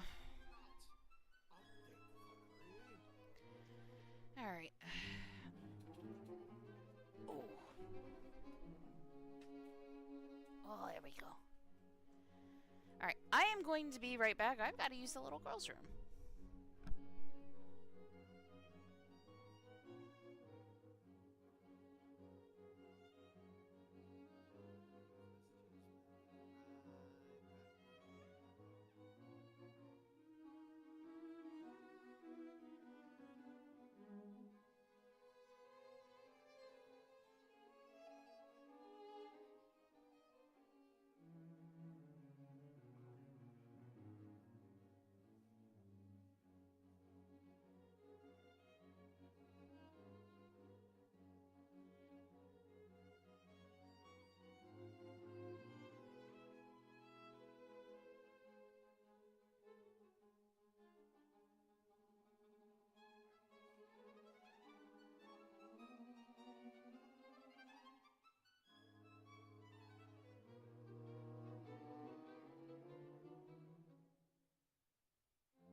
I have returned. Also, we are going to do a second combat time call when we get back.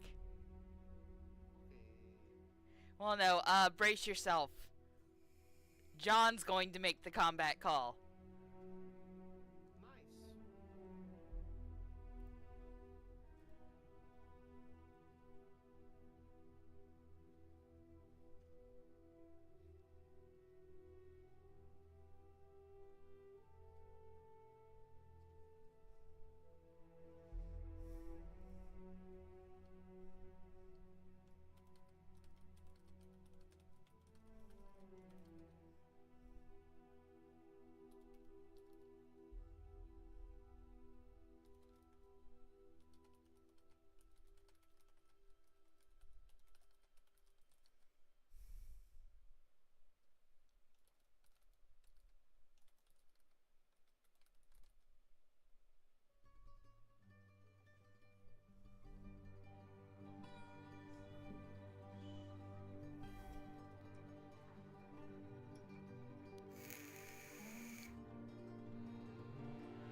Yeah, I will also be right back. Hmm?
I'm back.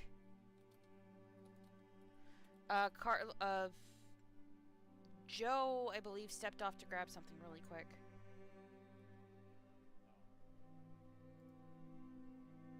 Still got 2 minutes.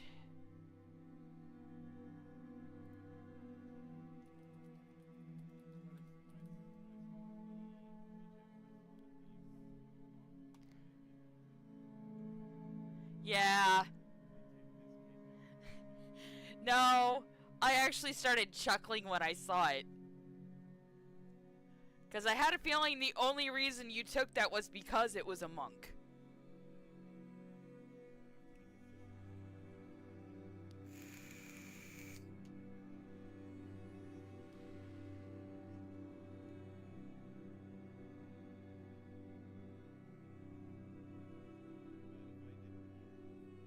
Yup. So now we've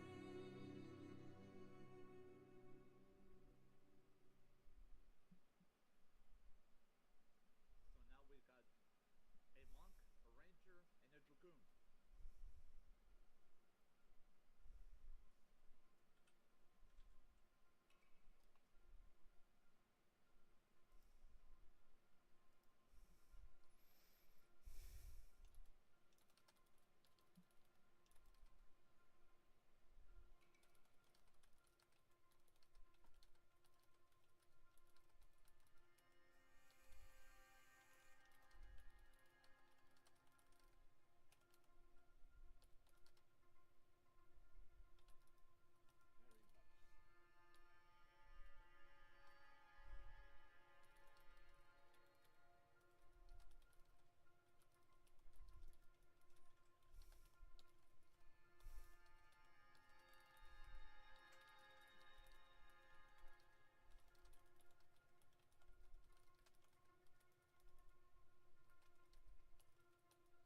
Yep.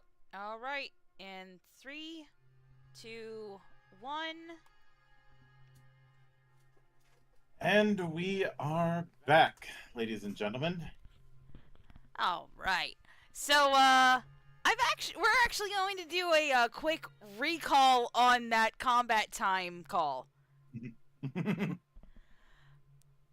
Everybody, pray for my ears. Hold on. Let me just check my phone real quick. See what the time. Oh, I see what it is. It says combat time. Thank you, John. Thank you. Yes, John was sitting right here when I made the first call earlier before we went to break, and he's like, "You've done me good." And I'm like, "Oh, you know what we could actually do next? We'll have you do it." But yes, it is time to fight. So you essentially have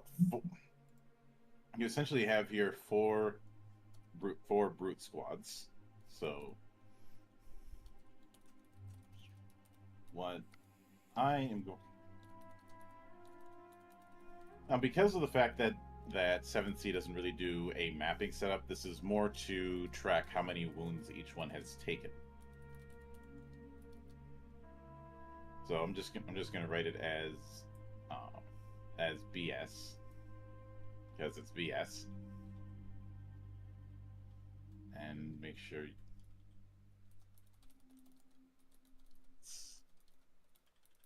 and each.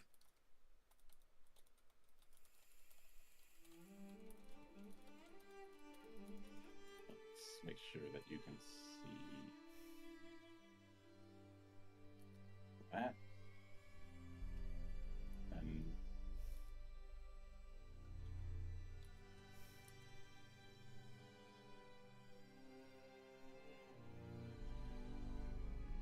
the point is, the way it's set up, you have two groups of 4 that are coming in from the entrance, and one group of 4 coming from either of these sides, essentially doing a pincer.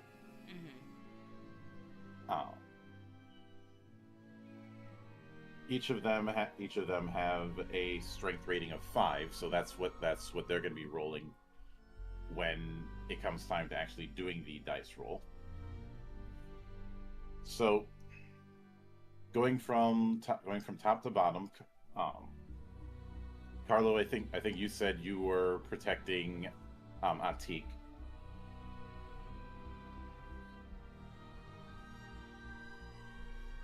I'm guessing he's still AFK, so we'll get back to him in a minute. So, Francis, how are you handling the assailants? So I'm going to go ahead and get close enough to the two, who came in through the front. Try to get their attention, at least so they don't target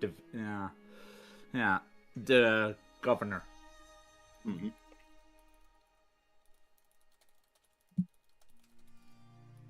Which, on one hand, you do. On the other hand, you are still outnumbered, because that is still 1 versus 8. Oh. Go ahead and put myself in a position, like if they try to get close to him, they'll have that also means they're close enough to my rapier and dagger. Mm-hmm. But Javier, what's your approach against the assailants? I want to stay close behind him and watch his back. Him as in Francis? Yeah, Francis. Right. And Keelan, what's your response going to be? I am going to untie the cord from my from the hilt of my sword that's keeping it tied to my scabbard, and I'm going to step in front of Philippe to keep him safe, because I'm pretty certain he does not have any weapons with him. Mhm. And I'm going to draw my blade. All right. I'm back. Welcome back. Keelan, when you do draw the blade, you are able to see something that the others can't. Each of the assailants has some sort of ghost along with them. Oh. Oh, no, that's interesting. Something to share, Quartermaster? No, I don't think he heard me because that was muttered under my breath, and I'm pretty sure I'm across the room. Yep.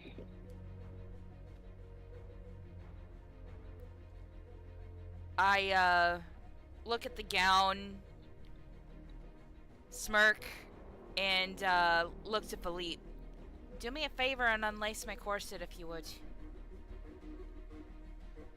My. At It least doesn't- it enough so doesn't- that way I can breathe. He loosens it up a little bit, but he obviously isn't going to pull the thing off. Yeah. And, I let out a, slight laugh as I take the cutlass and I put a slit on either side of the front of the gown for my legs to move easily in. Mm-hmm. Oh yeah. And Oh, and I kick off the heels. of course. It'd be pretty funny if in kicking it you just hit the face of one of the assailants with it. You know, I'm gonna try that! All right. Aim Wits and, wouldn't that fall under aim? yeah. Resolve or, finesse? Finesse. Alright, that works.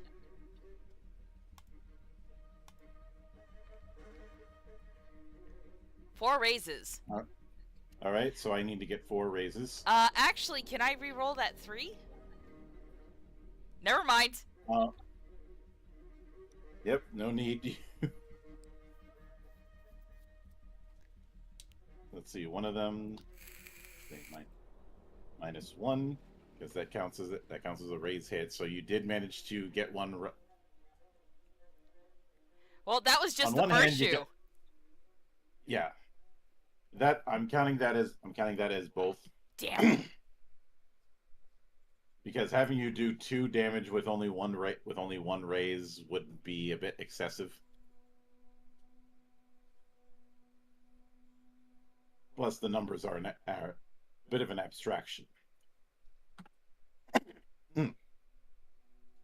Sorry about that. Wrong pipe. But with that in mind, since Carlo is back, how is? I believe you were going to be defending Atik. Yes. All right. Carlo's gonna look around for any kind of knife since I don't think they would have allowed him to bring any of his. Mhm. The only ones you find are the equivalent of butter knives, but Atik hands you what looks like a obsidian dagger, just saying, "Give it back when you're done." I will treat it with respect and thanks you for this. Now, it's certainly heavier than the knives you're used to, and it's obviously stone instead of iron or steel. But when times are hard, even the devil eats flies.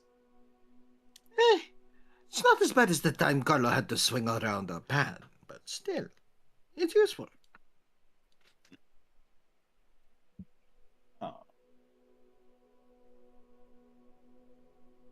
I mean, it's I wasn't gonna give you a Mahahuita or anything like that. I'm not gonna go that far. Darn. I'm kidding. So, are any of them attempting to approach? Sorry, what was his name again? Viscount Amory. No, the person who gave me the knife. Yeah. Teak. No, they don't seem to be concerned with him. They seem to be making a beeline for the governor. Understood. Decisions. Protect the person. Let them do the thing. Looks over at what Kay's doing. Or, not Kay, sorry. Keelan. Keelan. Let's see. If Philippe is okay, then I'm likely going to... Okay. So, do I have to protect the governor?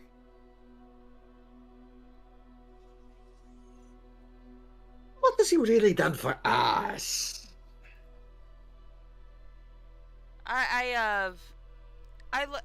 So here's what I'm gonna do. I look over my shoulder at Philippe, and in Yushurin once again. Are we, interfering on the governor's behalf, or are we going to see what they want to do with him? Oh. I think in this case, it'd be best. It would create too much of a complication if he's killed and killed and. That's a shame. And then there's no guarantee I might even make it out unscathed to myself, considering that I'm pretty much the only thing keeping between the assailant and the governor. Damn. Alright. I, walk over to stand next to,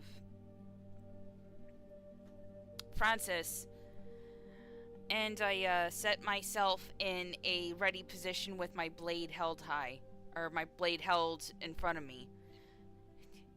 Got yourself a weapon yet, there, Sunshine? I pull out my rapier and my daggers. Come now, you should. So they tried. They let you walk in with that? I was about to say, because they tried taking my weapon, but it came back on its own because it's magic. Mm-hmm. Oh, that's right. I literally have nothing unless you got like a rapier or something. You got a side knife. Guess that'll have to do.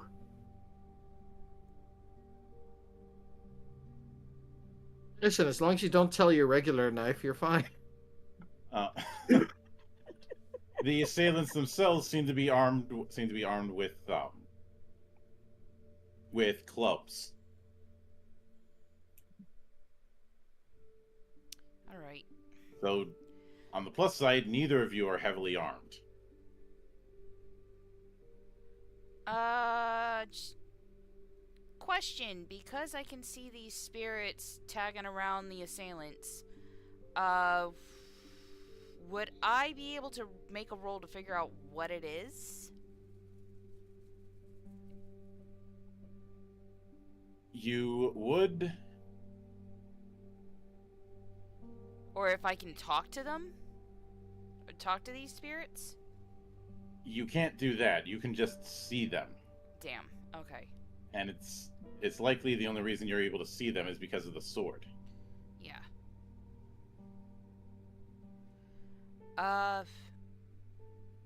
Alright, so...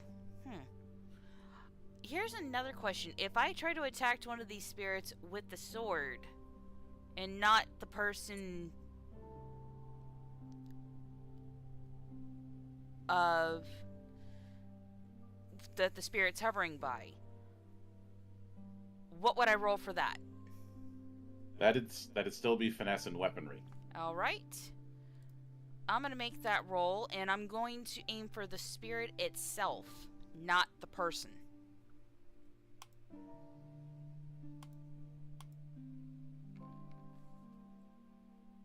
Two raises. When you do maneuver to do your strike, the thing you notice when you swing is, under normal circumstances, you would swing and hit nothing but air. You see the ghost recoil as it gets cut. Oh. I turn to shout over my shoulder at the rest of the crew. Just fend them off, don't kill them! You got a trick up your sleeve, quartermaster? I'll explain later. I'm going to keep attacking the spirits. Right, so let me...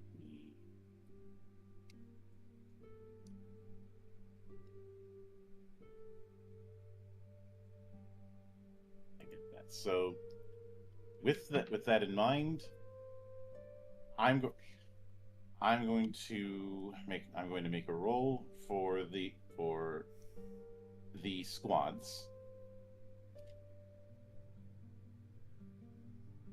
And this is going to determine how many raises you guys need to beat in order to not take wounds.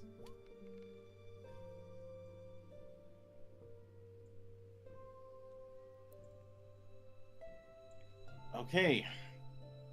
For each of you, you are going to need to roll resolve and weaponry. And you need at least 2 raises. Alright.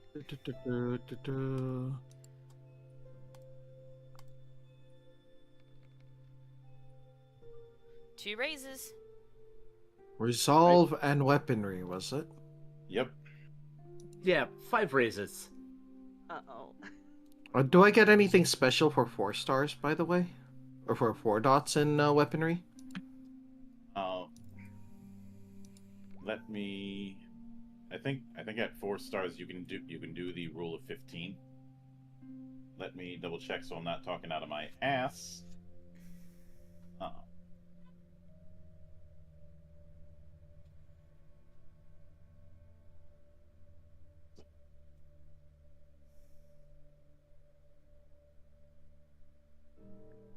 Yep, at 4 ranks you can get 2 raises with sets of 15. Okay, cool. Then I got 6 raises. Then I am also going to reroll that 1. Cool. So that means I have 4 raises? Hold on. Is that 45? That's not 45. That's 44. Darn. Yeah, I only have 4 raises. Mm-hmm. Either way, I only have 4 raises. Darn. Yep.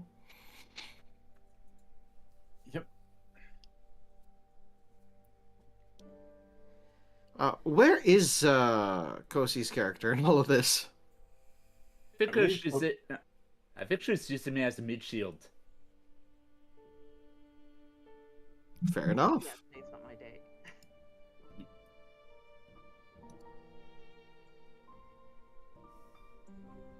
So,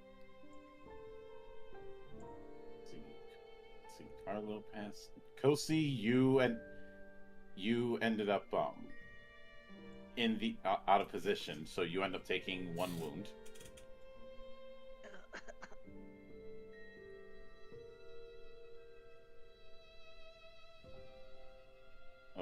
On the good news, they didn't hit you in the face. On the bad news, you got hit in the back with what may as well feel like a cricket bat. Who knows, it may have been. I don't think Cricket was around this. No, I'm just using that as a reference for the heaviness of the club you got hit with.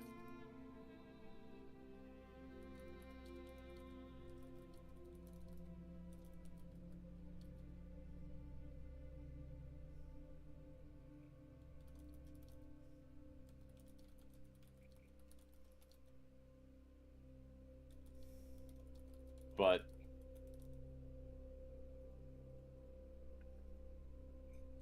as you as you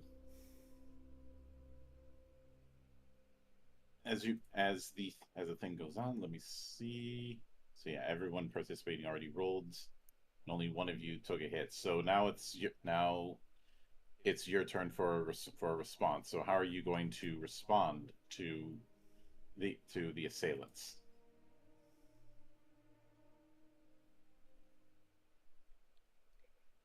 Who would like to go first? I'm going to keep attacking the spirit. Roll finesse and weaponry. It will do.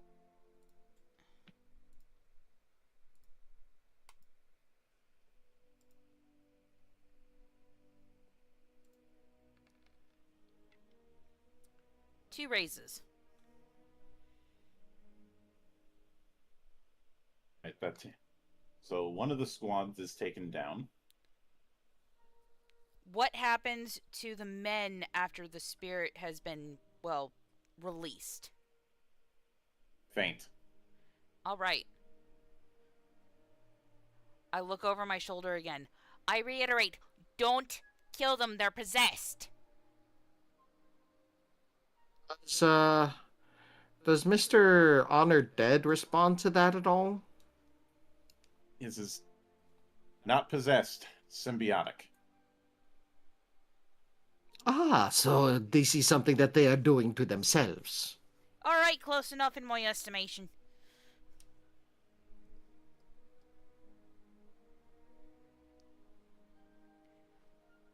Pretty much. Okay. Then Carlo will do his best. I guess we have to. Carlo's going to. Since they're all really focused on the dude, Carlo's going to go for their. Just put a slice on their hands to take their weapons out? No. But I'm trying to figure out where Carlo would go. Carlo will just go to any of them nearest to him. He's going to do the.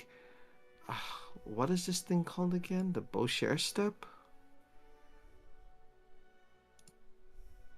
Yeah, that would be the dueling bonus you get. So, moving is a maneuver and attacking is a maneuver, right? Like, I'm trying to remember what maneuvers actually entail. Maneuvers are specific to dueling. They are. Oh, so it's the lunge, the slash, all of that. Mm-hmm. This game isn't really concerned with movement in that sense. It is dramatically abstract by design. Understood. Then Carlo is going to lunge towards one that's nearby. Spend all your raises. You deal a number of wounds equal to your ranks and weaponry plus the raises you spend. These wounds cannot be avoided or prevented. All right. So let me see what you have. So you need a minimum 2 raises to hit him. If you hit him, you're gonna deal the raises that you do along with how many dots and weaponry you have. So that means I am dealing. I'm going to reroll that 2. Cool. That is 2, 4, 6 raises. Because every 15 is 2. Mm-hmm. Which means I'm dealing 4 weaponry of damage. Right? You got 4 raises. How many? I got 6 raises. You got 6 raises, and I have 4 ranks of weaponry. That's 10 raises. Got it. I have 10 raises. Mm-hmm. At the nearby guy. Again, I'm not going to try to kill him, but quality of life might be an issue considering that Carlo might be a little more skilled than the guy. Also, it's an weapon that he's not used to. So he's lunging forward, attempting to slice at the hand that's holding a weapon. And he does that, except it's less the hand and more the wrist. So, I have good news and bad news. Which do you want to hear first? Is the dude's new name Lefty? The good news is you did slice at the hands on multiple squads. Aha! Ah, The bad news is their names are now Stumpy. oh. Are you sure Carlo can keep this thing?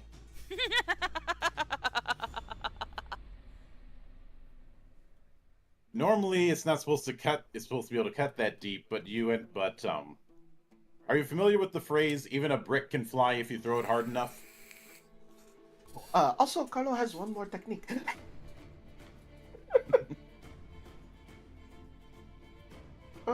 So he's going to... Oh, go ahead.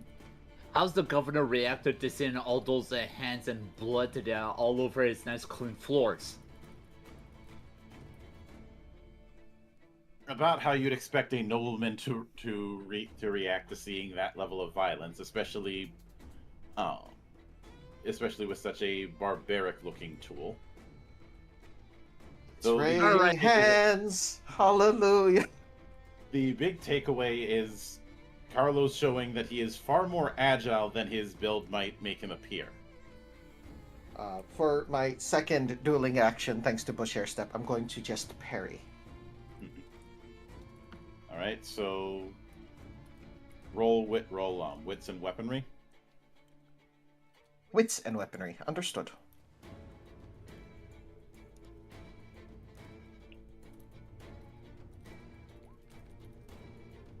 Let's see. I'm going to re-roll that 2, just because I can. Oh, that's a 58. 56 total. 56. So that is only enough to get 6 raises. Darn. Sorry, but if you want it, you have to hit 60 total. I know. Oh, they attempt to try and strike back, but you somehow have a near impenetrable guard against multiple people with just a stone knife. That's what You they know, do they're- to suck. They are attempting to flail at Carlo while missing their hands. It's okay. It's okay. It's like fighting the Black Knight. It's but a flesh wound. Exactly. Well, Carlo's as just for me- going to just exist now. So, my turn now? Yeah. Alright, so here's the thing. What hold on. With the Xavier to death, wounded to death, this is actually an opportunity for me to actually trigger the hubris of my Arcana, Loyal. So by staying next to him, I effectively, or at the very least, refusing to move away from a wounded ally, I get a hero point. Yep. Give yourself that. So I'm not going to effectively do anything overt. Carlo and Kay definitely has that in spades. I'm pretty much just gonna play it defensively. If anyone tries to take a swing at me, the governor, or Xavier, I'm gonna be ready to intercept. So I think I'm just gonna use a parry, if that's all right with you. Yep. Roll wits and weaponry.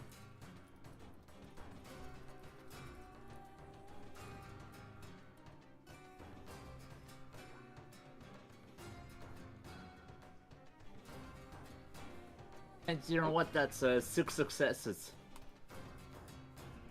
I'm not going to reroll, or well, yeah. Give me a moment. I'm just going to reroll. No need. I'm not going to reroll. Give me a moment, I'm going to reroll.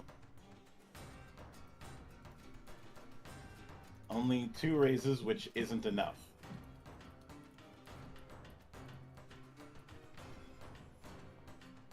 So 2 races, which I trust I don't need to do damage at this point, considering I'm just parrying, or do I still get to tack on some damage? You're parrying, so no. I'm fine with that. And right now, I'm pretty much just going to play defensively. Mhm.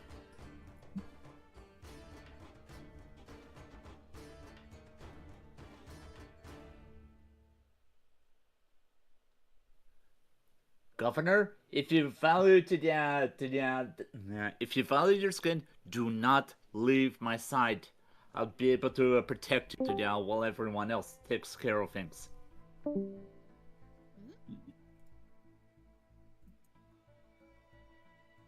Who'd we lose? Or who jumped in and who Someone- left? I have no idea, but it might have been Shiva. It's a Shiva! Yes. Yes, sorry about that. I'm back. You are back just in time. We are right in the middle of combat time. Oh, goody. And fair warning, you have been outfitted with a ball gown, a masquerade mask, and you are wearing a corset. Also, Nice. you have no weapon. That's not nice.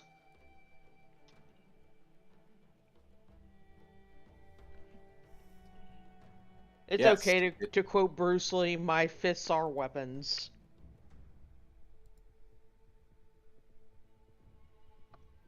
Okay, let me get back into D20.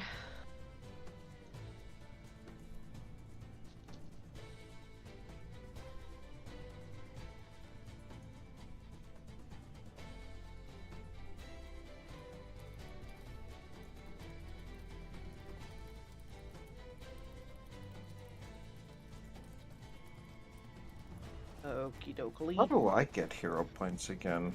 It's rarely come up, so. Okay. Sorry I keep disappearing so much. I know I haven't been consistent with the game lately, and I'm sorry about that.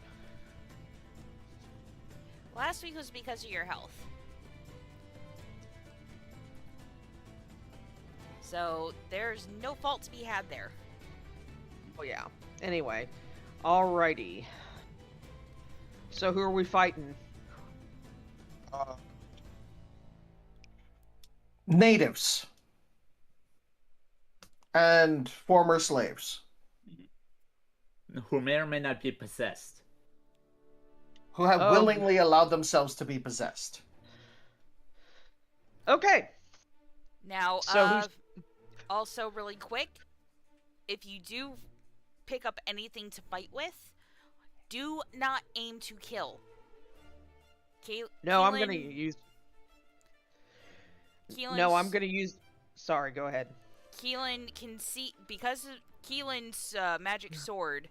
Oh, you weren't here for that last week. Keelan's sword is possessed. It will not leave her alone. And even now, it is at her side. It is in her hand. And because she has it drawn, she can see the spirits that have formed this symbiotic possession with the folk. She is attacking the spirits, not the people. But Okay. But Keelan is the only one that can see these spirits because of her blade. It's okay. I'm gonna use my fists. Also, Carlo was given a obsidian dagger to fight with from the religious dude that was here, and he kind of lopped off a lot of hands. Yeah. That's not shady, not at all. Yeah. Aside from that, Monk. Yes. Since Carlo is technically going out of his way to not kill these guys, because of his assassin background, does that mean I get a hero point? Yes. Cool.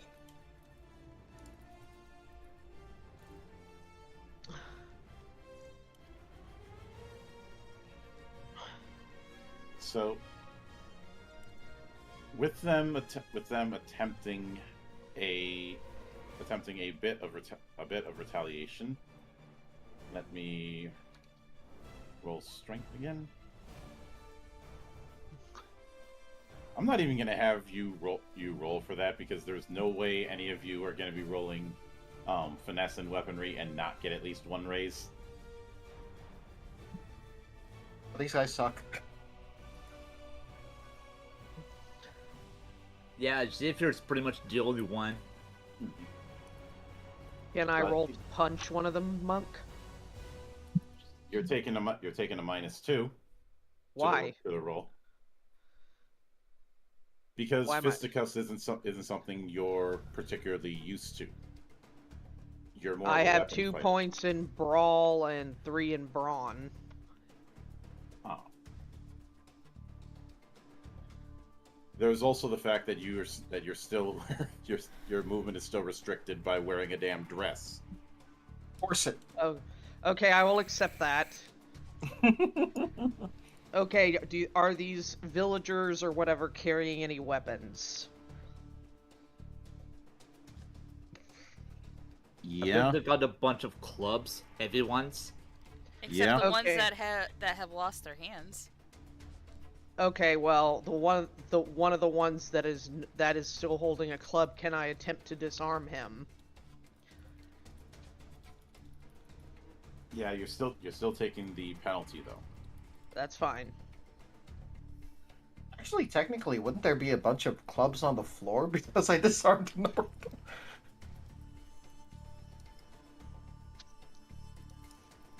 Actually, wait, Monk, new plan. I'm gonna intimidate one of them. Intimidate.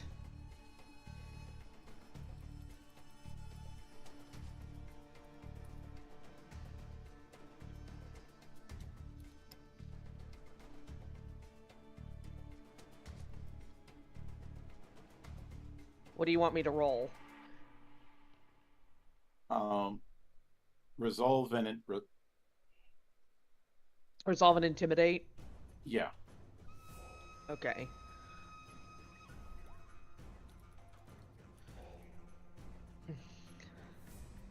Two raises. And hang on a second. My mouse was a little bit high, so let me get back in. There we go.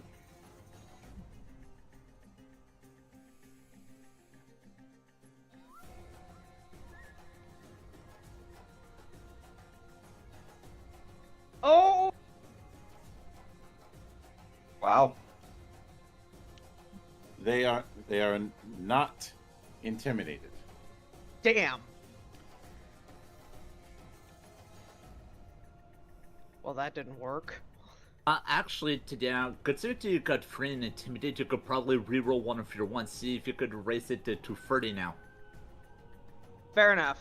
Okay, how do I do that? Reroll or... Actually, do you just go to the chat to type /r space 1d10? Or just click the reroll button on the character sheet. Oh, okay. Oh, the reroll button, okay. Well, that didn't work. Actually, mathematically, you now have free races now. Okay. They do hesitate, and that is enough for the rest of the guards to come in and tackle the assailants. Oh.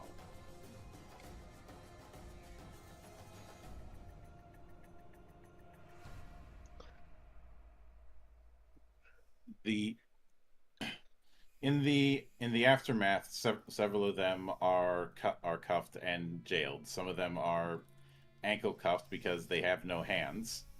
I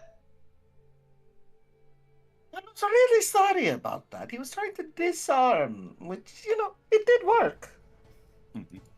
Did a little too well, but whatever. But you do see the Viscount ranting that he will see to it personally that this doesn't happen again. Oh.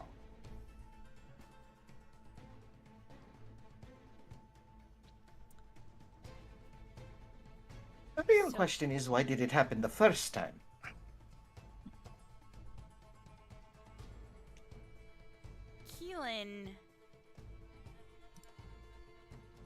is not quite paying attention to what's going on around her. She's still staring at her blade, completely flummoxed. Because she still has no idea what it can do. Oh, What is that face? absolute confusion. Yeah. Yeah, should we Understand. elaborate? I'll explain later, but I need to find myself someone who might know what the fuck this thing is. You want to grab Oh. a drink first? Maybe that'll help you calm down a bit. Good shuttle I whiskey could help. might do it. I could help you find someone. No, I was already told last session that I'd need to find a holy man. Oh, I have the streetwise knack. Carlos slowly points to the person who gave him the dagger. You know what? Better than nothing. Hmm. I approach. What was his name? Attic? I Yatik? approach Atik and I hold the blade in my hands as if presenting it. It's not going to allow you to pick it up, but I could see the spirits around the assailants. Can you tell me what this thing does? He looks at it. Goes. I can't tell you what it does, aside from the fact that it's a sword. Swords are meant to cut things, which he says with a no shit look on his face. But he does note. In all seriousness, this is a sword that exists in two worlds, in the physical and in the spirit world. And by holding it, so do you. Oh dear. This doesn't cut. This doesn't cut physically. It cuts spiritually as well. By the way, here is your dagger back. It's very nice. Thank you. I will make sure.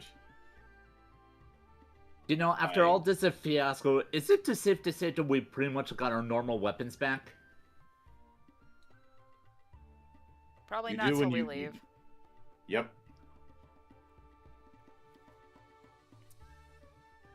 I stare That at the is blade correct. further. What does this mean for me? As standing here, and I look at Carlo for a minute. We had an instance on our way here to the Atabean Sea where we were between realms. Is the best way I could think of to describe it. Big ugly bat things. Yes. Some places are closer to the spirit world than others. I think you ended up passing by a place where the veil is thinner than it is normally. Sounds right. Alright, so does me holding this sword mean the veil is thin around me always? Probably not. It would only be that if the sword wants to. And that sword is chiefly concerned with protecting you. I see. Oh, it likes you. I'd hope so. Spooky. Considering Oh. that, oh, what was her name? Hold on, I gotta look in the chat really quick. Give me, like, 2 seconds. Considering that Captain Amalia made sure I had it in hand, she gave it to me.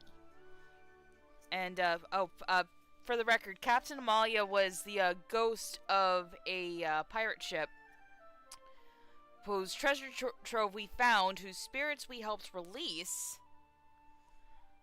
and The sword was a gift. yes, the sword was a gift from her to me. Understandable. Carlo does not understand. Javier is just in the corner slamming his little head against a wall. Ghost sword, ghost sword. You okay? I'm starting to wonder if I am or not. No, not you, Oh. Javier. I look over at Atik. Does the sword have its own will and consciousness, or is it just reactionary? I don't know. Oh, Fair shit. enough.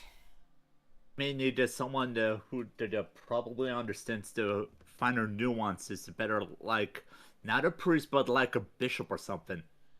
I look at Atik. Is there anyone here on the island that might? Because I need to know what I'm dealing with here. You're dealing with a sentient sword that protects you from physical threats and spiritual threats. It's not a bad thing. Alright. I will take the blessing where it is, then.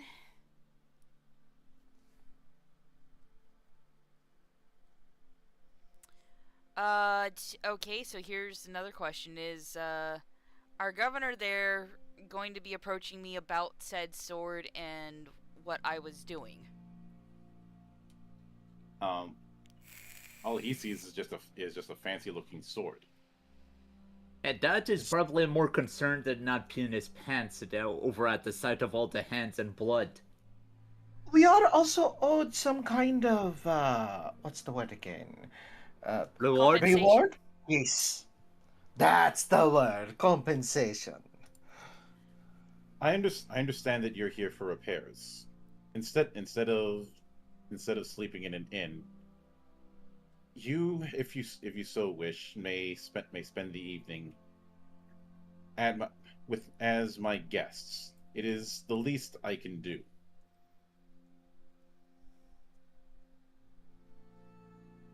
It's not bad. Here's the question, Governor.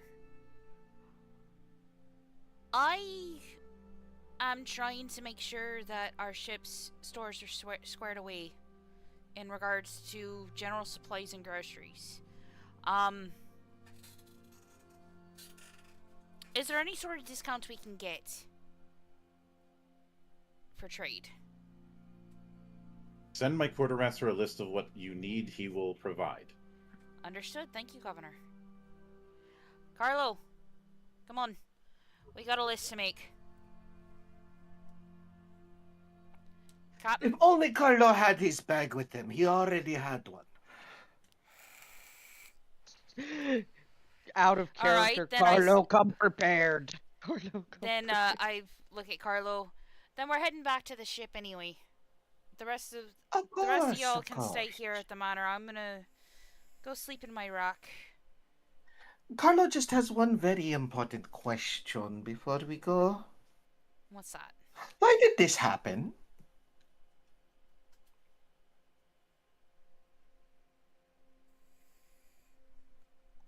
Indeed, like what is it? What's going on here in this pot of land that they would openly burst through the front doors and try to make a mess, to put it mildly. They were really hyper focused on the governor, and they willingly allowed themselves to be possessed in order to hopefully gain the strength, courage, whatever, in order to deal with the guards and get to him.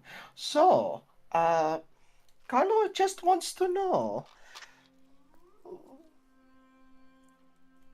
Is this some kind of rebellion? Is this just a small isolated incident? Things are very tense here, and there are many who would like to see the fort completely dissolved and the lands free from Montaigne influence. Understood. Well, that is all Carlo really needed to know, of course. Let us go to the ship. out of this fucking corset. I thought you already cut it. No. It's only loosened. I want out of it. The boning Of is course, digging of into my course. fucking hips. Agreed. As soon as you head back to the ship, the first thing you end up doing is getting out of the thing, literally tearing the thing apart. I turn around, present my back to Carlo, cut the fucking strings. I'm burning this piece of shit. But it's so expensive. I Also, we don't can use it fucking as a- care. You can use it as a Carlo- torture method. Carlo, Yeah, just do us what the lady says before there. He cuts the tether. Carlo understands. Slice. But do not burn it. We can use it as torture method for anyone who messes up on the ship. Yes? We'll revisit My- that later. My turn. Of course. Hold on. Slice. Dude, Hold on, what? Seriously? I got a knife too, you know. You could have at least asked me. Well, no. Bear in mind, the governor did offer that everybody else could say. I know Carlo and I went back to the ship to start making our lists for the supplies. Oh, that is true. Rio went back with Keenan and Carlo. Or Keelan, sorry. It's okay. Now, if you wanted to slice the corset off, go right ahead, buddy. All right.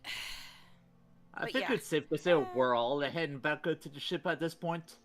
Yes. Oh, I think the captain and the lieutenant captain at least would take Governor up on their offer, so that way he's not slighted. And honestly, I'm not brave enough for politics, so I also want the GTFO. Rio just wants the corset off. Slice. Keelan, Yes, Carlo. here's the list, by the way. Grazie. Carlo is very intrigued of what is going on here. So, when I drew my blade earlier, I saw the spirits around the attackers. We already got that. Yes. And the holy man, Adik, he says that they did so willingly. So Carlos not worried about that, aside from what exactly they had went through in order to willingly allow themselves to get possessed in order to attack the governor. Yeah, it's not as if it being possessed is a commodity. Okay. There's Yeah. something about this place. Out of character monk, does Montaigne still support slavery? This actually was something that I wrote in the primer. Let me Indeed. pull that back up really quick. Within 'Cause the I actually primer, have there that is up. a section on how the different nations of Thea feel about slavery. And Here it is. to quote on the matter, Avalon has outlawed slavery explicitly, for mostly because Here there's still the issue of occupation that is a memory within that country.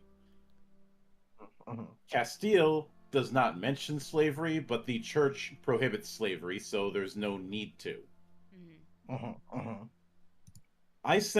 It varies depending on which congreg There you're it is. asking. Illegal prohibitions exist against slavery.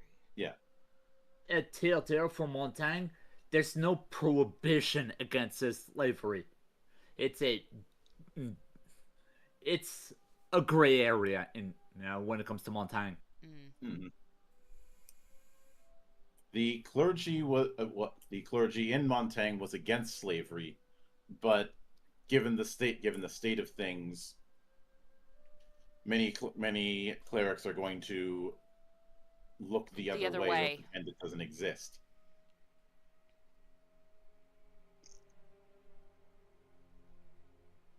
Intriguing. And now you'll understand why those folks over at the port was crying out for revolution. No, révolution. Oh, you hear the people sing, sing a song of angry men. It's likely that there's some measure of slavery here in the colony. If Oh, that's the case. definitely. Then, the real question is, with the talk of the silver from before, perhaps it is that the people here of the colony are taking the silver by enslaving the local peoples, and the local peoples are not liking that. That's entirely So, likely. what is our. How does Carlo put this? How much do we care? Well, even if we don't care, we're still pretty much stuck here for a couple of days anyway, so I figured why not to just go ahead and help the enslaved out of their predicaments, if it were So- possible. What we need is a clear connection that the governor's allowing slavery. And I explain loosely that Philippe and I had a long conversation earlier about the unknown state of affairs on that regard. Out of character, who has the best sneak? Sneak isn't a skill here. I mean, Hide. hide.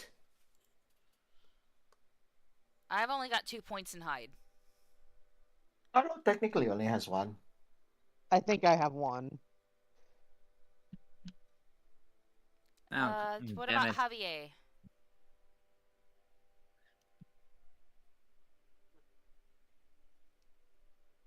Kosi? Didn't hear ya. Ah,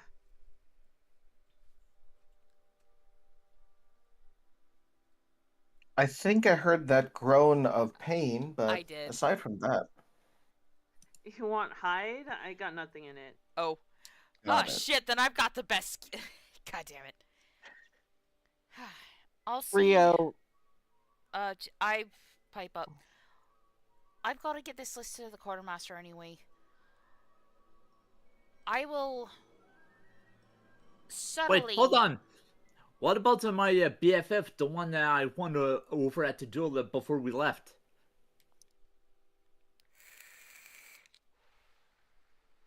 What was his name again? Oh yes, your Oh, man, Lucian. Lucian. Lucian. Hey, today I'll look over to Lucian. Hey, how good are you at going about undetected?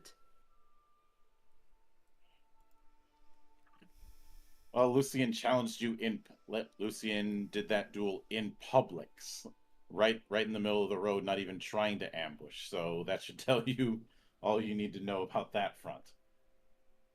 Fair point. Damn it. Alright, here so was a that means Keelan's got the best hide skill out of us right now. Shit. Alright, so here's what we'll do. I'll talk with the quartermaster in the morning, see if I can't get more information. I'll also see if him and I can have a private conversation in his office. Because there be spies around listening in on things. We're almost positive he's working with the ATC.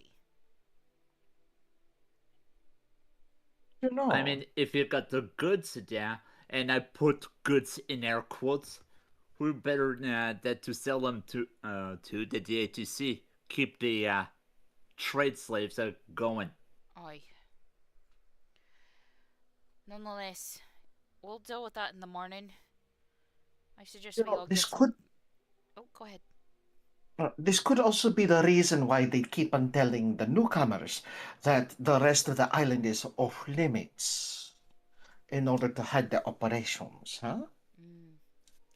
that could be likely. I do recall that there was a reason we couldn't go near the sugar fields. Mm-hmm. Slave So, labor? It's probably a massive slave plantation. That's what Carlo's thinking. Alright. So here's what we'll Unless do. Oh. I was gonna say unless it's haunted. Oh, I'm no, no, no. joking. Yeah, no. Here's what we'll do. In the morning, we'll speak. I will speak to the quartermaster, try to get more information in private. I want the rest of y'all to try to make yourselves look useful while trying to get information. Under the cover of darkness, I'm going to go check out that plant, that sugar field, and see what's going on.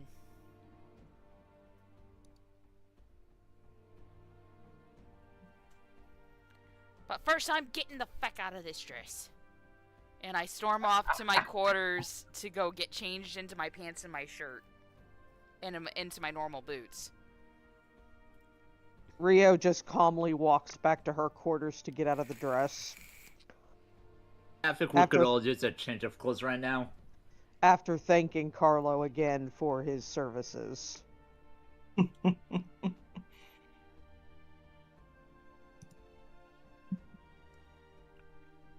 Okay. So, what say you on that front, Monk? Yeah, I would say you all end up heading to wherever you're going to be resting. Some of you back on the ship, and some of you in the taking up the offer from the governor.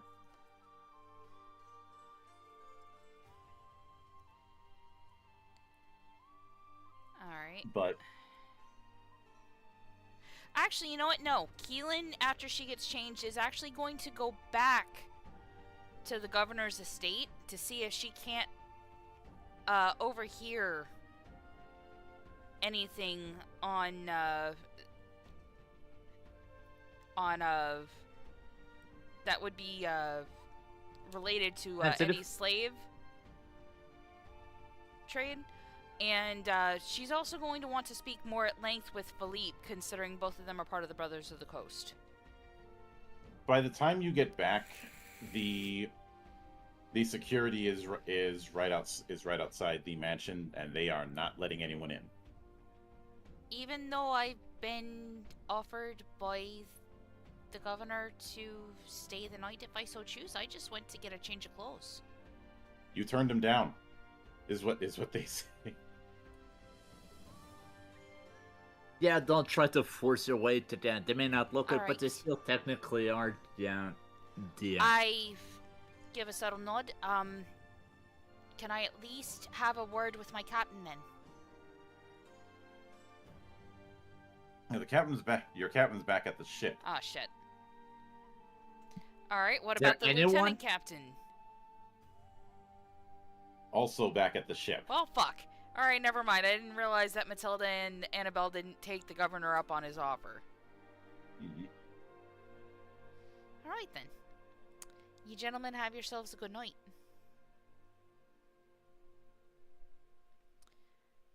But I don't go right back to the ship. I meander through the town, heading towards the north, where the plantation is.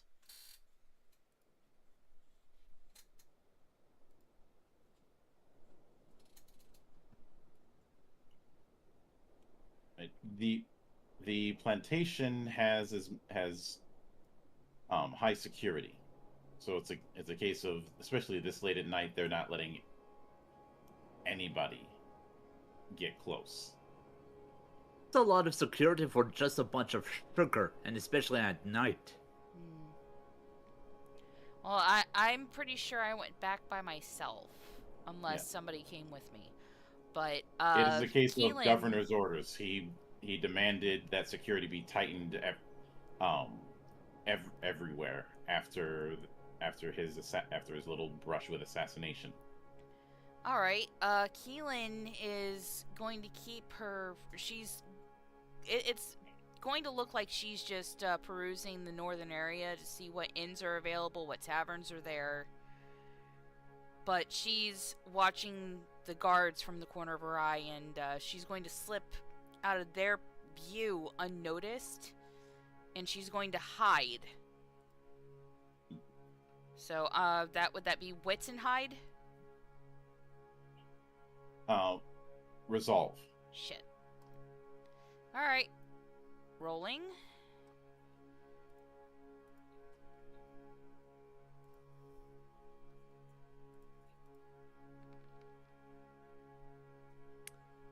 Ooh, 3 raises.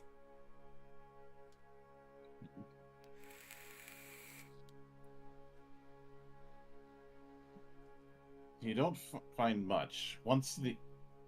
And let me shift this. Once you found out, the main thing that you find out just going about is that the governor has gotten significantly more paranoid, and thus pretty much the town's on semi lockdown while he conducts an investigation. Mm-hmm. Although I say investigation, you can't see it, but I'm doing massive air quotes. Mm-hmm. But you do end up getting a message pocketed to you by someone. Oh.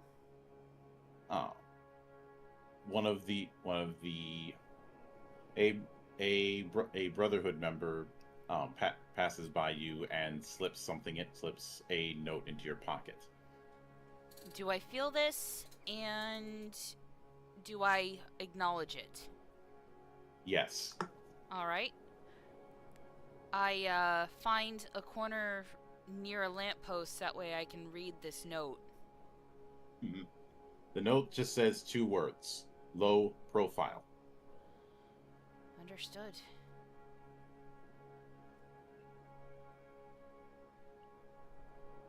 But after everybody hits to wherever they're going to be sleeping for the night, the rest of the night passes without any major incident, even with the tension. And come morning, it's looking like all that's going to need is 1 more day. So that'll be the last day that you guys are on this island, since once the repairs are finished, you guys are getting the hell out. Mm-hmm. I mean, yes, there's a lot of political tension in this place, but that is not your job. Yep. The next morning, I go to the quartermaster's warehouse, and I ask the quartermaster if we can, or ask the governor's quartermaster if we could step inside to speak among ourselves. Mm-hmm. And as far as that particular conversation, we're gonna save that for next time. Damn. So that is where I'm putting the to be continued. That is where somebody's playing roundabout. Ding ding ding ding ding ding ding ding ding ding ding ding ding ding. I knew somebody was gonna take the bait. But we will be back at this in 1 week's time, and of course there'll be a bit of a surprise that we've got coming on the horizon at the end of the month. Mm-hmm. But that is a story for another week. So until then, on behalf of the good brothers present and not present, my name is Mildra. I am your gaming monk. Stay fucking frosty, everybody. Bye. Bye.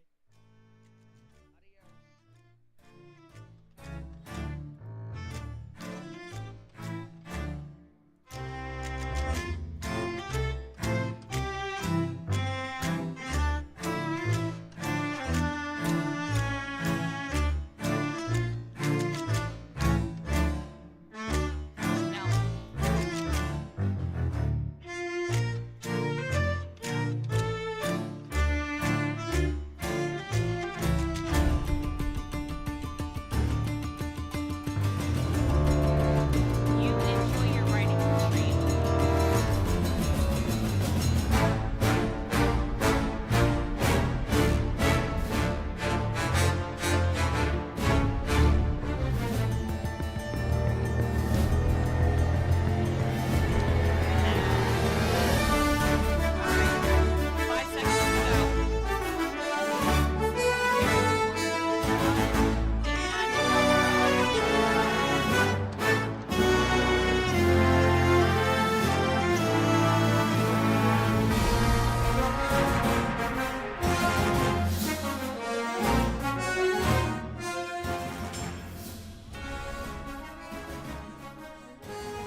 everyone.